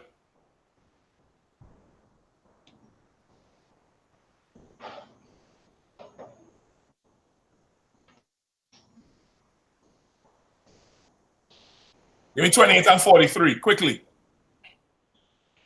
The book of Deuteronomy, chapter 28 and verse 43. The stranger that is within thee shall get up above thee very high, and thou shalt come down very low. You understand? That's what happened to us. That's what happened to Asher. Them white people who was living in Venezuela got above Asher very high, and Asher came down very low. Them East Indians, the Chinese, the Africans who come to Trinidad, they get up above us very high. Imagine they come from a different country on the other side of the world, speaking a different language, and they are our doctors and lawyers and teachers and professionals. How many Hamites living in the ghetto are? How many Hamites living in the scheme in library? Any Hamites in the scheme, Mark? Any Chinese in the scheme? Nah, they somehow they don't live where we live, right? Okay. They come to us as strangers and they get above us very high, and we come down very low. Keep going. He shall lend to thee, and thou shalt not lend to him. Right? He is going to lend to us, and we ain't going to lend to him. Why is that? Why is he going to be able to lend to us? And we is not going to be able to lend to him. Like I said, them are everything. And we don't want nothing to give to them. So you're always taking. I'll take that. I'll take that. Anything else? Like I said, they have all the business opportunities. Sir. They have the credit rating, they have the groceries, they have everything from the white man. All right. Anything else? Yes, sir. Like yes, sir. Go ahead. One of the reasons why is because we integrated with this. You on it, I was waiting for that. Give me some. Give me a little more. Unwrap the gift a little more. All right. So like I said, now due to the integration with these events, we were not able to form a nation and develop our own people, develop our own culture, our own identity, our own economic might. That's it. Okay, what you miss? Everything you all said is right, but it misses the bottom line. The bottom line is one word: race. Like I said. Go ahead, you come on. That's like I said, I was going to say Christianity, but okay, Christianity too, but okay, the bottom line is race, and it's called race for a reason. When you run a race, are you trying to integrate or are you trying to win? You're trying to win. It's called race. What's your race? Right now, we in the losing race. We not a member of the race. We're not winning the race. And to some people, considering race is so traumatic because of what we went through at the hands of these heathens. And I understand it. I understand it's too traumatic for you to consider. So no problem. I'll consider it for you. Just don't stand in my way when I start dismantling it. when I start building my people up, do not come to fight me because race scares you. But race doesn't scare me. Because when I look to my left, I see the East Indians together in Penal and Day Bay and Rock Road and Claxton Bay. And even though they might have been poor at one time, their community is strong. And they are a people that's together. When I look to my left and I see the Chinese and the Syrians living in Valsain and Dago Martin and West Moorings, they're living together and they're rich and they're well off. So race doesn't scare me. Race motivates me. Because now I have to know that my people need to get their race together. So we can... That's why it says what? The stranger that is in you. He's telling you in the scripture, this is a different race of people in you. And they are going to get up high because they did not integrate with you, but you integrated with them. And really, there's no such thing as integration. Integration is just a fancy word for you being a servant to that people. That's all it really is.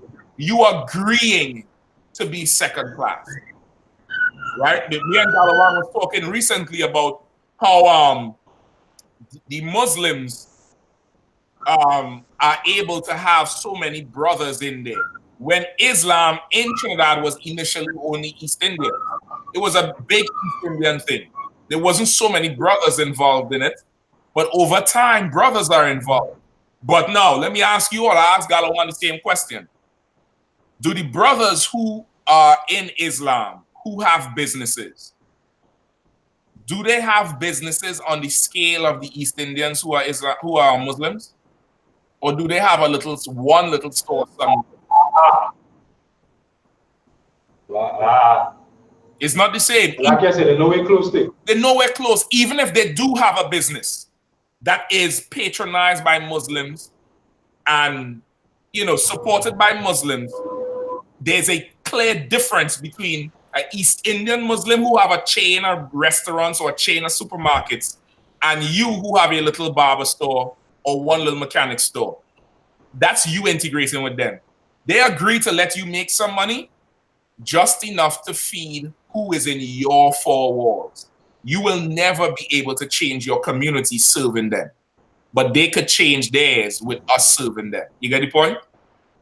That's why they lend to us, because when you get a loan from one of them, you're getting a loan from the East Indian community.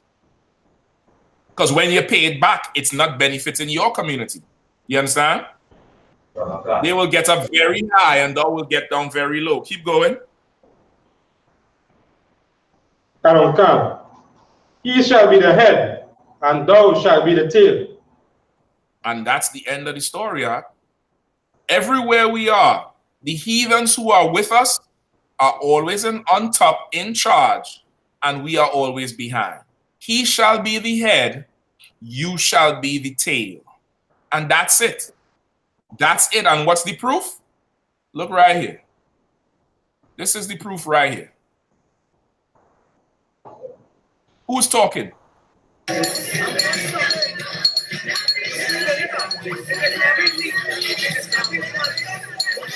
Right?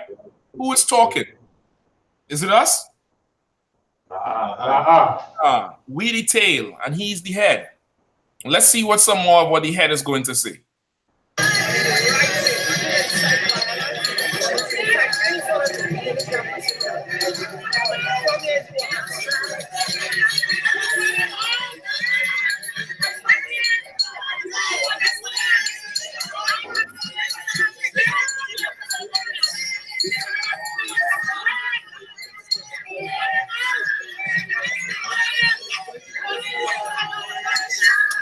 Oh boy, Salakia.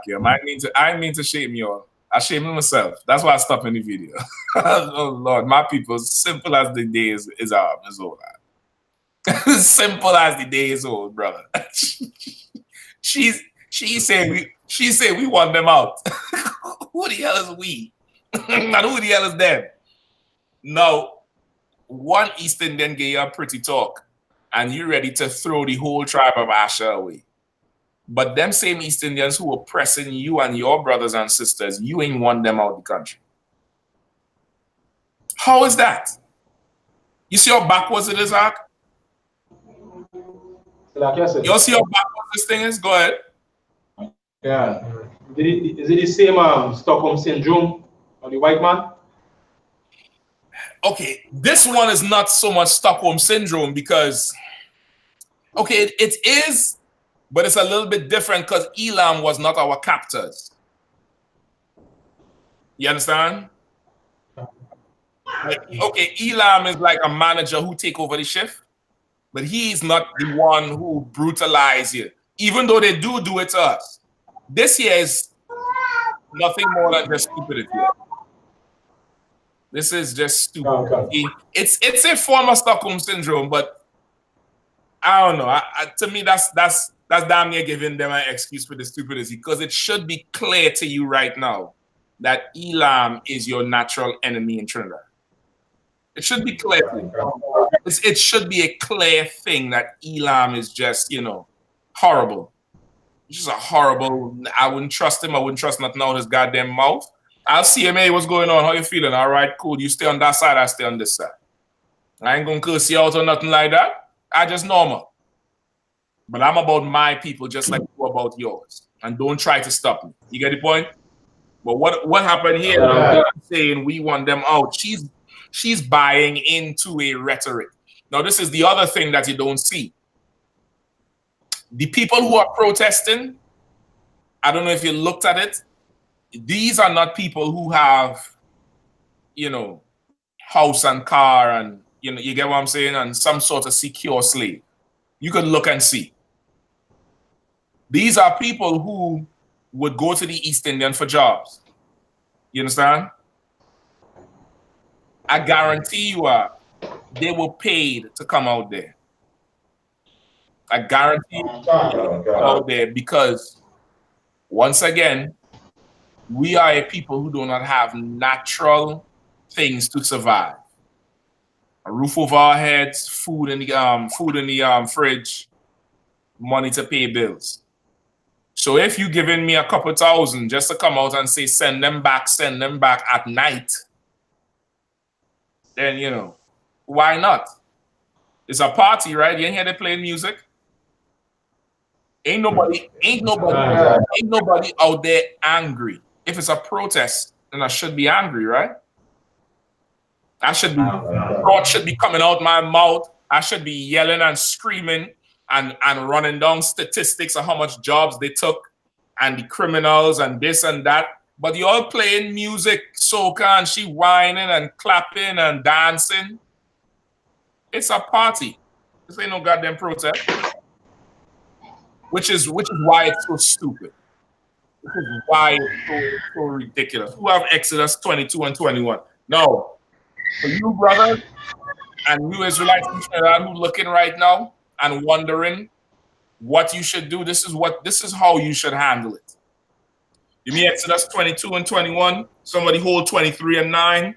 No, somebody else hold Leviticus 19 and 34, and then Deuteronomy 10 and 19. All right? Go ahead, read. First one. The book of Exodus, chapter 22 and verse 21. Thou shalt neither vex a stranger, nor oppress him. For ye were strangers in the land of Egypt. No, break it down. Who have it?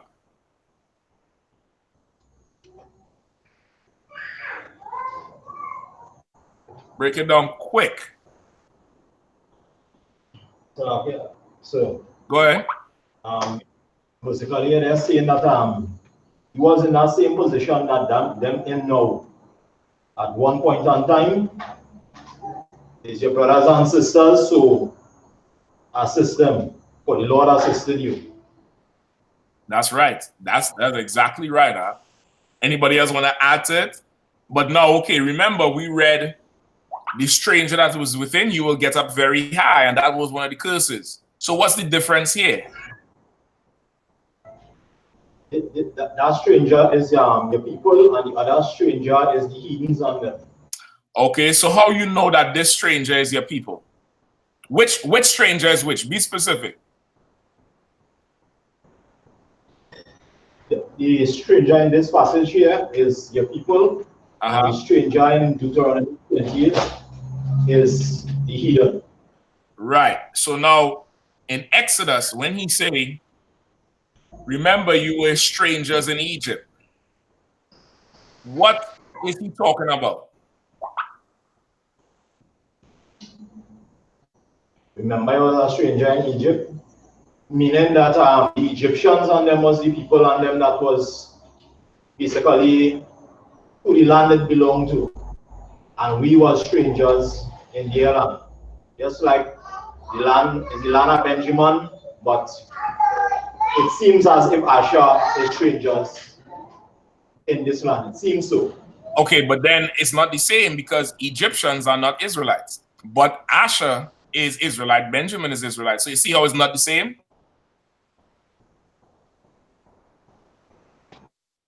You understand what I'm saying? Yeah. Anybody else?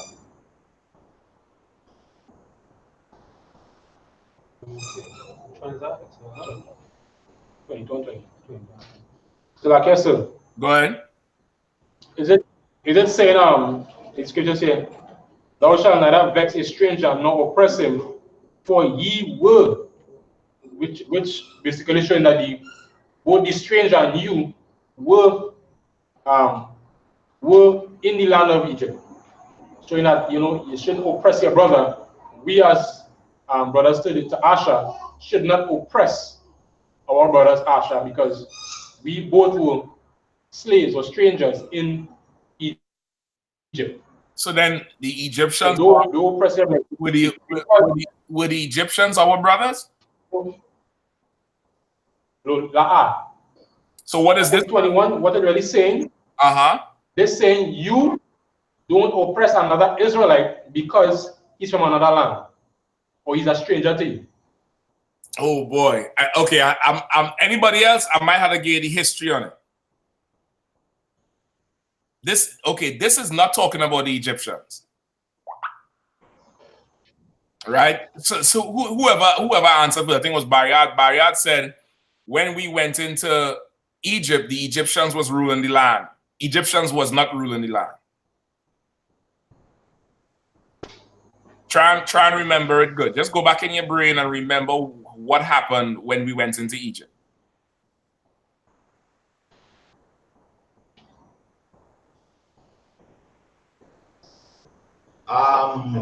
Come on, Maka. Oh, who's that? That's Maka? Bariat, come on, Bariat.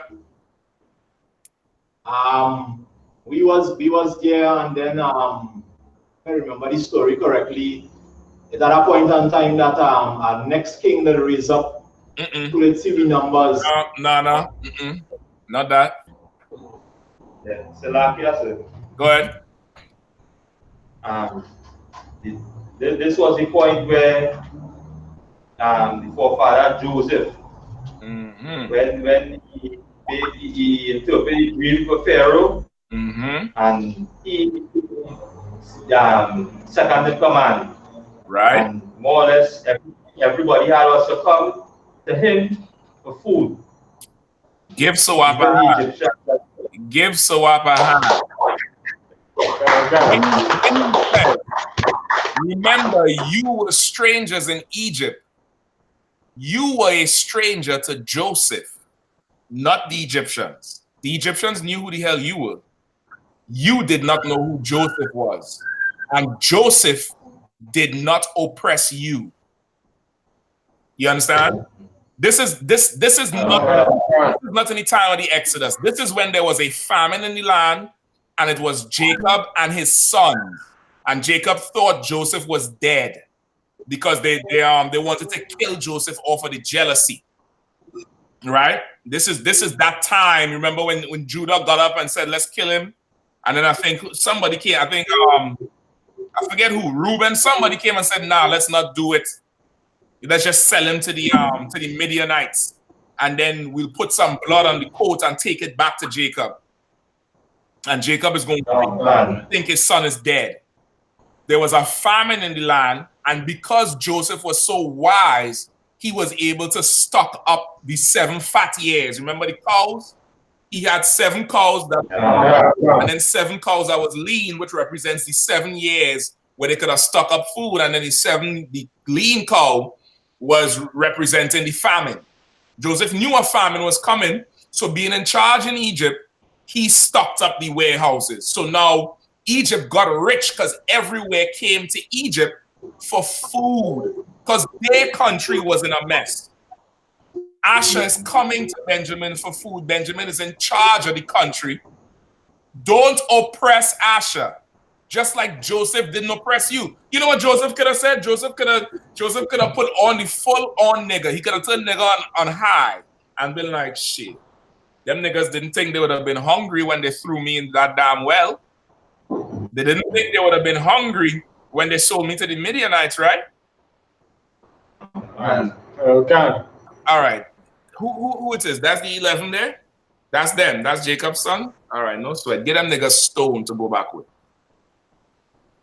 Get them a bag full of stone. Tell them eat that. And stone and salt. Joseph didn't do that. Joseph didn't do that. In fact, Joseph wept when he saw them. Joseph cried because he missed his brothers. That's what Joseph did. He saw his brothers coming hungry and he cried.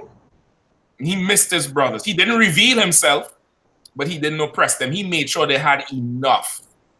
He saw them coming in. Why? Because they were dressed like Israelites. They were dressed like the sons of Jacob. And Joseph knew. They didn't recognize Joseph because Joseph was dressed like what? An Egyptian. You understand? God. And Joseph did not oppress them. So he's like, don't oppress the stranger that is within you, meaning your family who you don't know, because you was once a stranger in Egypt and Joseph didn't oppress you.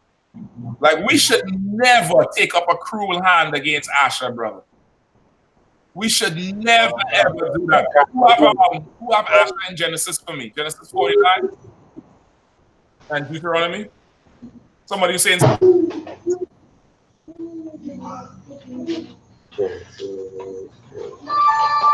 Genesis 49 and 20. Let me hear it. Out of Asher his bread shall be fat, and he shall yield royal dignities. Right? Out of Asher his bread shall be fat. Asher's going to be wealthy. And he will yield royal dainties, meaning you go back in the history when these explorers came, brother, Asher was, grapes, wearing gold, arrayed in royalty. That's Asher, brother. And if it wasn't for the white man, Venezuela would be probably the richest on this side of the globe. And when I say richest, America is rich because of war and oppression. Asher was rich because their bread was fat. They got bread. And that's how niggas talk today. You got bread? That nigga he got bread. Asher's bread was fat because of the oil. Give me the one in Deuteronomy 33, quickly. Deuteronomy chapter 33, verse 24. And Asher he said, let Asher be blessed with children. Let him be acceptable to his brethren, and let him dip his foot in oil. Let Asher be acceptable to his brothers, man. That's what we're supposed to do. Asher is acceptable to Benjamin. He's acceptable to Judah. He's acceptable to Issachar. He's acceptable to Rabban and Gad. He'll be blessed with children. You see how much of them it is, Zach? See how big Asher is? Yeah. Asher is big, fruitful, it's like Ephraim. And his foot will be dipped in oil.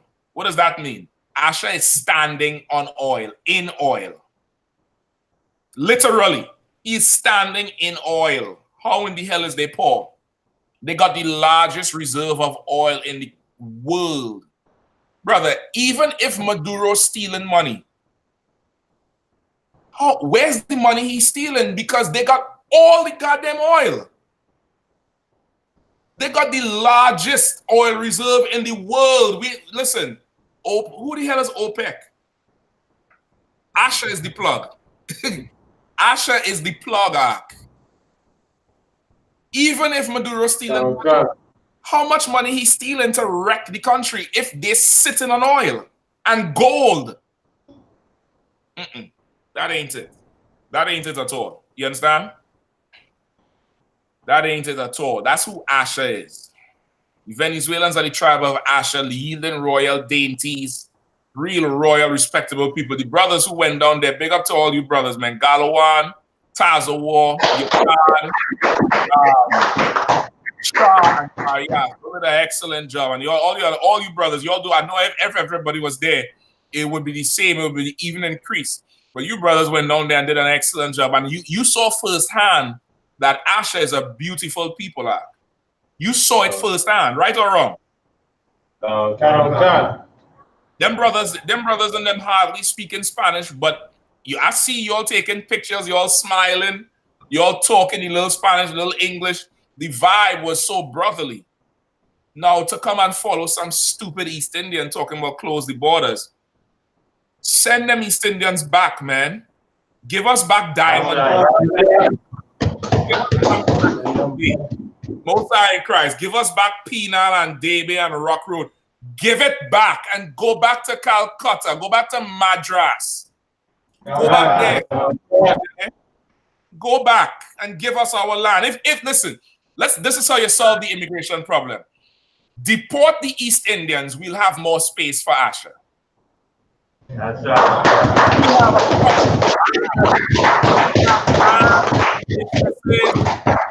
We'll have a ton of space. Deport the East Indians. Every single one of them, all. We'll have space for Asha, man. We'll have a ton of space for Asha. So that's it. That's it. You can't oppress the stranger. Give me Exodus 23 and 9. Galawan, you holding that thing from the Americans? All right, hold that for me, all right? Give me Exodus 23 and 9. Somebody right after Leviticus 19 and 34, Deuteronomy 10 and 19. Let's go quick. The book of Deuteronomy, chapter 23 and verse 9. Hold on, Slack, yeah. Hold on. You know, every now and then I like my fans. Praveen Sumashika. All right, I'm assuming you're East Indian by your name. There should be a class on Elam's involvement in the sub-Saharan slave trade. Okay, Praveen, if you want that class, you should go do it because the sub-Saharan slave trade ain't got shit to do with us, right? That's them Hamites and them Elamites. That's their guy. I don't got time to do a class on, Eritrea and, niggas is dying every day. Nipsey Hussle died. Every black person in America cried for Nipsey Hussle. We don't need to do a class on sub-Saharan slave trade. We need to do a class on Penal Rock Road Day. We need to do a class on Blackstone Day. We need to do a class on, listen, Galawan, that class last week was of the Lord, brother. I sat there, I took notes, brother. I listened to that class 3 damn times.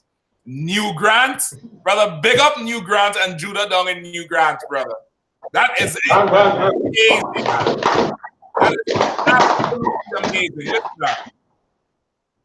Judah came to Trinidad in what, the 1800s, 1900s, with the British War? What year was it? 1812, sir. 1812. Right? As the runaway slaves, of course, the white man, he using us to fight his enemy. Judah ran away from the plantations. The British found them and said, hey, come help us fight the war against America. We'll give you land. It wouldn't be in America, but it will be in Trinidad, in a corner of Trinidad.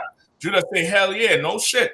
Gone down there, set up an area called Moruga and built Moruga up to what it is today with trade and, everything like that as the best way they could. Now, imagine if there was a pushback on the tribe of Judah, on them Judites who came down. I think how much of them it was, Galawan? 4,000? 4,000. Right? 4,000 Judites who came and settled in Trinidad in 1912 or 1812, Salakia, and built up a whole corner of the country. Now, from that, Judites have not been the biggest criminals in Trinidad. Imagine that. Imagine that. They got land in Moruga that is notoriously bush. It's in a rural part of the country. Judah didn't turn into criminals, but Elam did. So this is, I said deport Elam and bring more Israelites. We'll build the country up even more. We'll build the country up even more, brother. It was insane. Give me the scripture. Go ahead. Exodus, come on. The book of chapter 23 and verse 9. Also, thou shalt not oppress a stranger, for ye know the heart of a stranger, seeing ye were strangers in the land of Egypt. There we go again. You understand? Okay.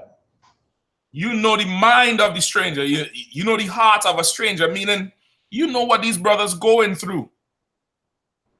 Like, brother, when you all told me the story of the sisters out there pregnant, I couldn't believe it. I could not believe it. They was out there pregnant in the rain, fully swollen. Brother, the next day, them two women was on the front page of the newspapers. You all remember that? Okay. The next day, I think I have it here on my phone. Hold on. I meant to send it to the general. Where is it, boy? Good night. Hold on. Read the scripture one more time, man. The book of Exodus, chapter 23 and verse 9. Also, thou shalt not oppress a stranger, for ye know the heart of a stranger, seeing ye were strangers in the land of Egypt. Right? You know the heart of a stranger, seeing that you were strangers in the land of Egypt. I can't find the goddamn picture, brother. Good night. What do I do with that? Brother, there's a picture of two Asherite women, belly full belly, on the front page of the Trinidad Express the very next day, the Friday. And then there's another video of a sister who she was in the line waiting to register. She was pregnant. She went to the hospital, gave birth on the Thursday, left the hospital with a newborn in her hand to join the line on Friday. And you telling me about close the goddamn border? Brother, I pray Benjamin repents from their stupidity and that the Lord punishes every East Indian who ever sees to harm the children of Israel. I pray Benjamin repents from their stupidity, from their folly. My brother, them East Indians, let the Lord deal with them. Like, they don't remember 6 months ago when the riverbanks burst and flooded out your homes. You see how quickly the Lord shook Trinidad and flooded the whole country out only in the East Indian communities. Just 6 months ago, they was homeless, they was hungry, they was suffering. And now you want to talk about close the goddamn borders? Let the Lord bring 10 more floods and flood them out. Flood them out and wash them away. And give all the houses to Asher. Give all the houses to Asher. We're going to sort Asher out afterwards. But let Asher come and live. Let Asher come and live and be merry, brother. Let him come and live and be merry. Any more in that scripture? Awesome. All right, give me the next scripture. Leviticus chapter 19, verse 33. Tawada, y'all. Hold on. Your car just texted to me. Tawada. I don't know if y'all could see this. Y'all could see this on the screen? This was on the newspaper the very next day. See them two women heavy. Now they're small. They're small sisters, right? They're small. You can see that they are smaller sisters. So that belly is huge for them. And the headline reads, "Have mercy on us. Pregnant Vennies ask for registration help." Meaning, don't make us go stand in the goddamn lines, man. You can't see we suffering here? Brother, It's absolutely ridiculous. It's an absolutely ridiculous thing. And there's another one with the sister leave the damn hospital with the newborn in her hand, brother. It looking like she have a pack of flour. The baby so small. And they say she gave birth yesterday, which was that Thursday. That Thursday you all was out there, she gave birth. And she come now to join the line. And you talking about close the goddamn borders? Benjamin, you better repent from your stupidity. And brother, prepare for the Lord to punish Elam for this nonsense here. Prepare for it. Okay. Prepare for it and look for it. And give thanks to the Lord when he brings judgment on them for this nonsense here. Keep reading. Right. Leviticus chapter 19, verse 33. And if a stranger sojourn with thee in your land, you shall not vex them. Where you at again? Leviticus chapter 19, verse 33. Right. You're right. Read it one more time. And if a stranger sojourn with thee in your land, you shall not vex him. Right. If a stranger travels to your land, do not vex him. Do not do something to him to make him angry, to stress him out. Don't vex him. Keep reading. But the stranger that dwelleth with you shall be unto you as one born among you. Stop right there, brother. Stop right there. The stranger that dwelleth with you, he shall be as one that's born among you. Now we treat the East Indians like they Trinidadians, like they all of we is one. All of we is one, Trini to the bone. Brother, if the East Indian is a Trini, the Venezuelan is also a Trini today. You got to treat him as one that's born among you. As one that's born among you. Galawan telling me a story, brother. You listen, dog. The Lord giving you some experience down there, brother. I'm telling you straight up. Me in your shoes, I don't know if I could have done what you did here, starting by yourself. And then the Lord sends some mighty men with you, brother. Send some mighty brothers and sisters to help you out. Galawan told you all about how the police pulled him over on his way down to give out the water and the food to the brothers, to Asha. Salaki. Galawan, I need to discuss every single thing. Salaki. But I'm gonna use this one, all right, brother? Forgive me. Galawan say he driving down to where the Asha is, and they're doing a roadblock. So him and Taza were in the car, of course, dressed like aliens. Police pull them over. The officer look in the car and be like, what's all of that in the back there? So Galawan tell him, well, listen, we're going down to help our brothers and sisters, Asha. Right? Well, the Venezuelans. The police officer, he was black as Galawan, he was an Israelite. Nah, that one he was not so yeah, that one, yeah, he was a brother. He was right, he was a brother. He was a brother, and yeah. What he tell you when you told him you're going to feed the Venezuelans? What did he tell you? He asked me why I studied outside people, but I don't do it locally. Why I don't feed people locally. Right. What he don't know is Officer Galawan would feed him if he comes serve the Lord. That's what he don't know. He talking about why you're going to feed them, why don't feed people locally. Nigga, where have you been? We feed people locally. Go down see that's where you don't like to go. Where you only go when it's time to make your quota. We go down there and make sure they got food to eat. We go down there and make sure the earthquake don't wash them away. You understand? He thought he could have pulled the hypocrite card on us. Like, well, why you studying to feed the foreigners? Why don't you do it for the locals? Nigga, we are doing it for the locals. What the hell is you doing? What you doing? You don't take care of the Lord's children. We are doing it. Listen, the officer was so mad, he take Galawan picture. I don't know what they're going to do, Galawan. They're going to have surveillance on you. He probably have his picture going around. Y'all see this nigga here? Y'all know him? Y'all know him? Don't worry. They will get to know you, though. They will get to know you, so says the Lord. They will get to know you and your band of men. They're going to know all of you all by face and name. Gary only popular for a minute. They'll get to know the men of the Lord in Trinidad. I guarantee you that. Keep reading. Keep reading, you can. Go, whoever was reading. And thou shalt love, verse 34, and thou shalt love him as thyself. Read it again. For he, sir? Read it again. Verse 34. But the stranger that dwelleth with you. That last part, that last line you read. Read it again. And thou shalt love him as thyself. Say it again.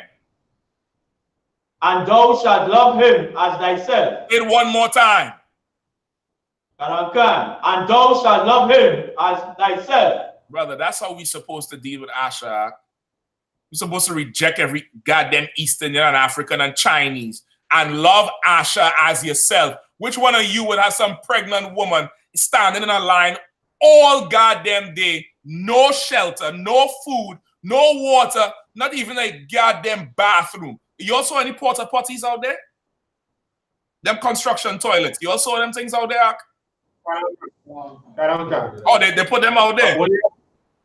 Only a few, sir. Oh, of course, only a few, because again, come on, you gotta love them as yourself. You gotta treat them as yourself. But the problem is we giving our love to another nation of people. That's the problem. Okay. You understand? Keep going. For ye were strangers in the land of Egypt. I am the Lord your power. You understand? Because why? We went into Joseph's land and Joseph did not oppress us. Ephraim handled business. Ephraim put aside whatever he was feeling and he handled business. Praveen say his father's ancestry is Afro-Colombian and Singaporean in Indian. Praveen, what country are you in? If you're in Trinidad, call Galawan tonight and let me find out if you're really an Israelite or not, so I could give you a proper name. That Praveen name, driving me sick. Sending me insane right now. I'm hearing Mastana Bahar in my ears when I think about it. Mastana Bahar comes up with Pick a Pan Sundays. Let me give you a proper name. Let me make sure you call Galawan if you're in Trinidad. If you're not, type the country you're in right in the screen there. I'm gonna get in contact with you some way or the other, and we'll figure it out, right? Afro-Colombian, that sound like Ancestry.com. That's what that sound like. That sound like you spit in a tube and mail it off.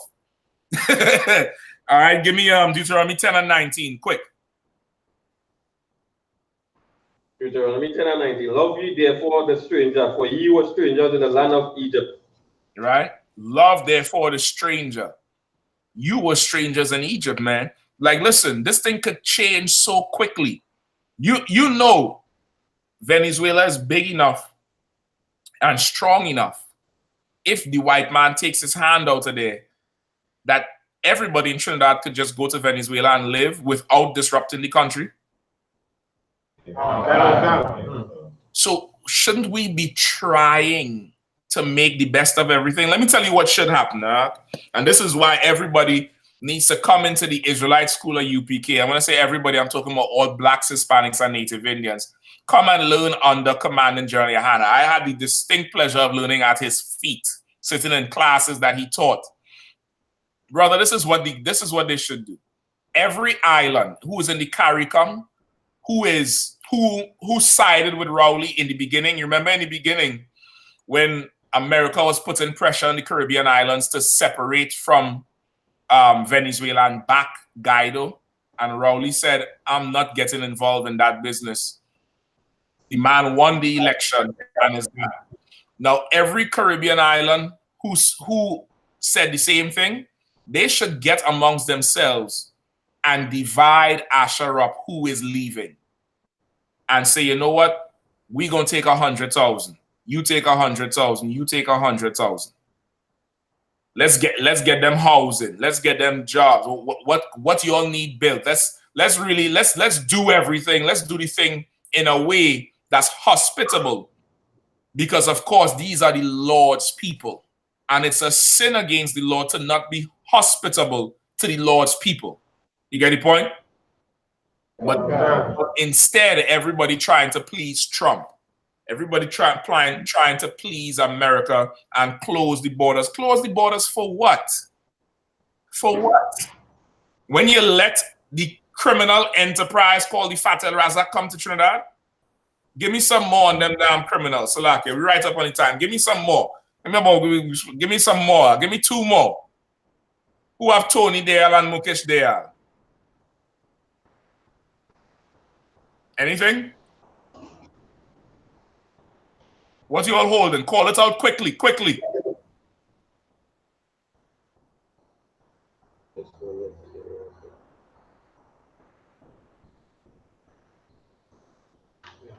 Like I said, listen. Dole Chady. Anybody have Dole Chady? Yeah, can I Dole Chady, yes, sir. Come on, read it quickly. Dole Chady, executed in 1999, June the 4th, was a drug lord and a convicted murderer. His base of operation was in Piparo, Trinidad and Tobago. Right? Chady was reputed to be one of the top drug lords in the Caribbean.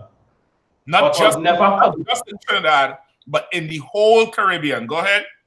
Okay. But was never convicted of drug-related offenses. Together with 8 members of his gang, he was convicted of the January 10th, 1994 murders. All right, murder of Piparo. All 9 were executed over a 4-day period in Port of Spain. Dole Chady's last rites were performed by his priest, the late Pundit Karachandra Dinada Dubai of Sandy Grandi. Whatever.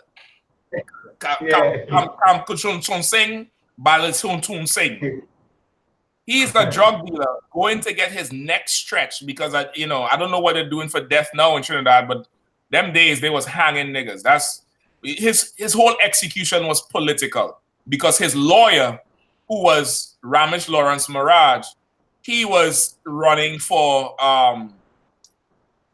Attorney General. So his lawyer in a boy, they play chess with that nigga, with that East Indian. His lawyer, who was Ramesh Maraj, Ramesh is now the Attorney General, so Ramesh prosecuted him. Ramesh know all his secrets. Ramesh hung all of them high before they could talk about how many government politicians was in crime. Ramesh said bring back the death penalty and hung them all, stretched their neck. And then there was no more executions in Trinidad for years. They just brought the death penalty back to get rid of them because shit was getting ready to hit the fan. Before they killed Dole Chady, Anthony Lizette Bridgelal was executed on the streets of Port of Spain in a police shootout. Bridgelal was on his way to meet with an Express reporter about a book he had with names of politicians that he had done drug deals with. He get pulled over. There was a shootout. He get it was like 60-something shots. It was ridiculous. He was done. And of course, there's no book. So, nobody found nothing. He was supposed to meet with some reporter. It was done. But he was an East Indian. Dole Chady was an East Indian. Them Dayal brothers, if it's not coming up, you probably might have to. I'm gonna look it up some more. But I remember I was there when they killed them. They were they did a bank robbery. I believe they were drug dealers too, but they did a bank robbery. And somebody stole the money. It was about 10 of them. Somebody stole the money. I think police was involved in it. Somebody stole some of the money. So part of the crew turned on the other crew. Them 2 brothers started killing part of the crew and then killing cops, where they would go shoot up police stations. They would go shoot up policemen's houses until you all know Gulf City. You see where Gulf City is? On top of the hill where Pizza Hut is, right? Before they built up all of that, it was just Gulf City, Pizza Hut, and in the back was Masca Property, Masca Limited. The police cornered them right there and opened fire on the car and killed them all. It was no arrest. It was time to go. And this is a list of the most wanted men in Trinidad's history. They were all East Indians. So when you hear them talking about what about the criminals that come in and the drug dealing and the drug lords and blah, blah, blah, blah, blah, how could Asha be worse than Dolchedi? Dolchedi put a hit on a whole family, down to the children. And I think the boy survived. The boy survived, and he was a witness in the case. And this was when he was like 4 or 6 years old or something. You get the point? Okay. And what could be worse than that? How could it be worse than the Dayal brothers or Sharon or Dolchedi or Lizette? What could be worse than that? Nothing. If we accepted Elam, we surely could accept Asher. We surely could accept. Now, lastly, Salakia, Salakia, it takes so long. Galawan, give me that thing you're holding there. Okay.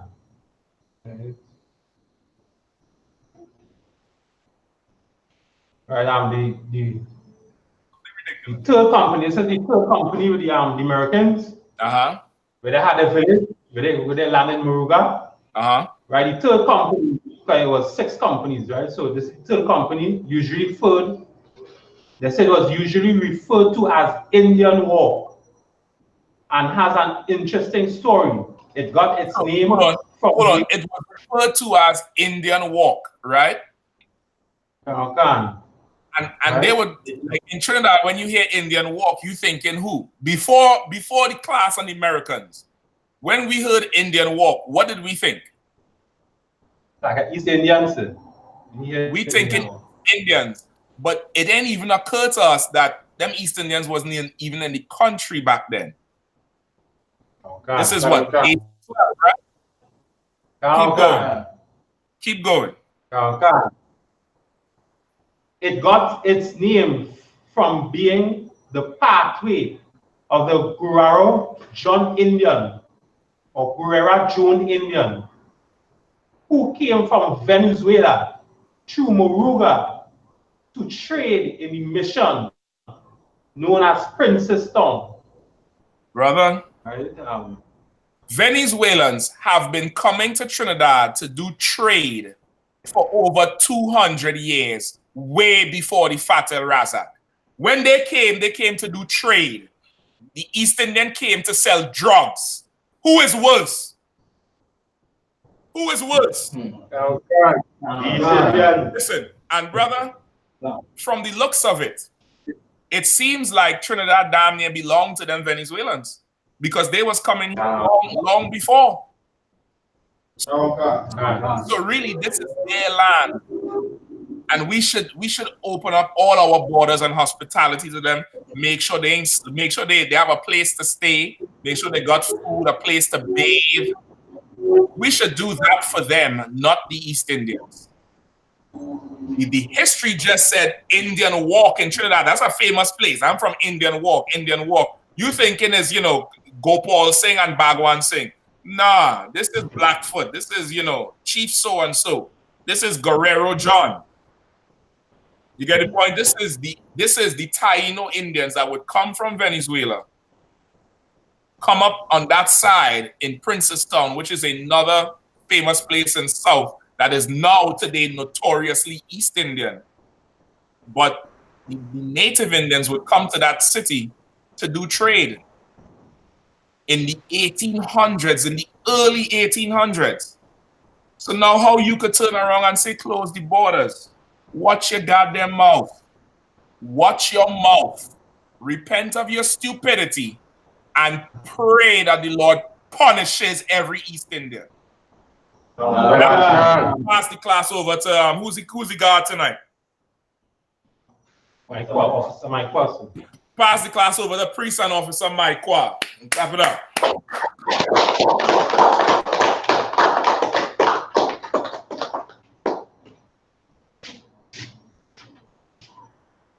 This is the I.S.U.P.K security announcement. We are the I.S.U.P.K out of 1 West 125th Street, Harlem, New York, under Commandant General Yahanna. new rules for brothers and sisters. When a new brother or sister comes into the school, they are off limits for 6 months. They are to be saluted only. They are here to shed themselves of the world. After 6 months, if a brother or sister has an interest in a particular person, he or she must get permission from the head to speak to the brother or sister. There is another 6 months in which the brother or sister will court each other. After this 6-month period, the brother or sister will get permission from the head to marry. Tithes, which is a commandment.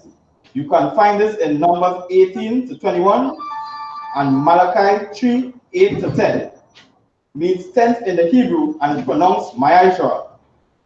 10% of every penny of any increase the Lord gives you, give to the Treasury Department or teacher. Priest fund, free will offering, not mandatory. Whatsoever amount you would like to give. Upcoming Holy Convocation, which is the Feast of First Fruit, which is Monday, the 17th June at sundown. Remind Akium and Aquatium to check on social media such as ISUPK.com, Facebook, Twitter, YouTube, and so on for I.S.U.P.K events and materials. If a brother or sister wants to be a trooper in the school, then he is to start wearing all black, which includes black boots, like shirts, like pants, like headbands or scarves.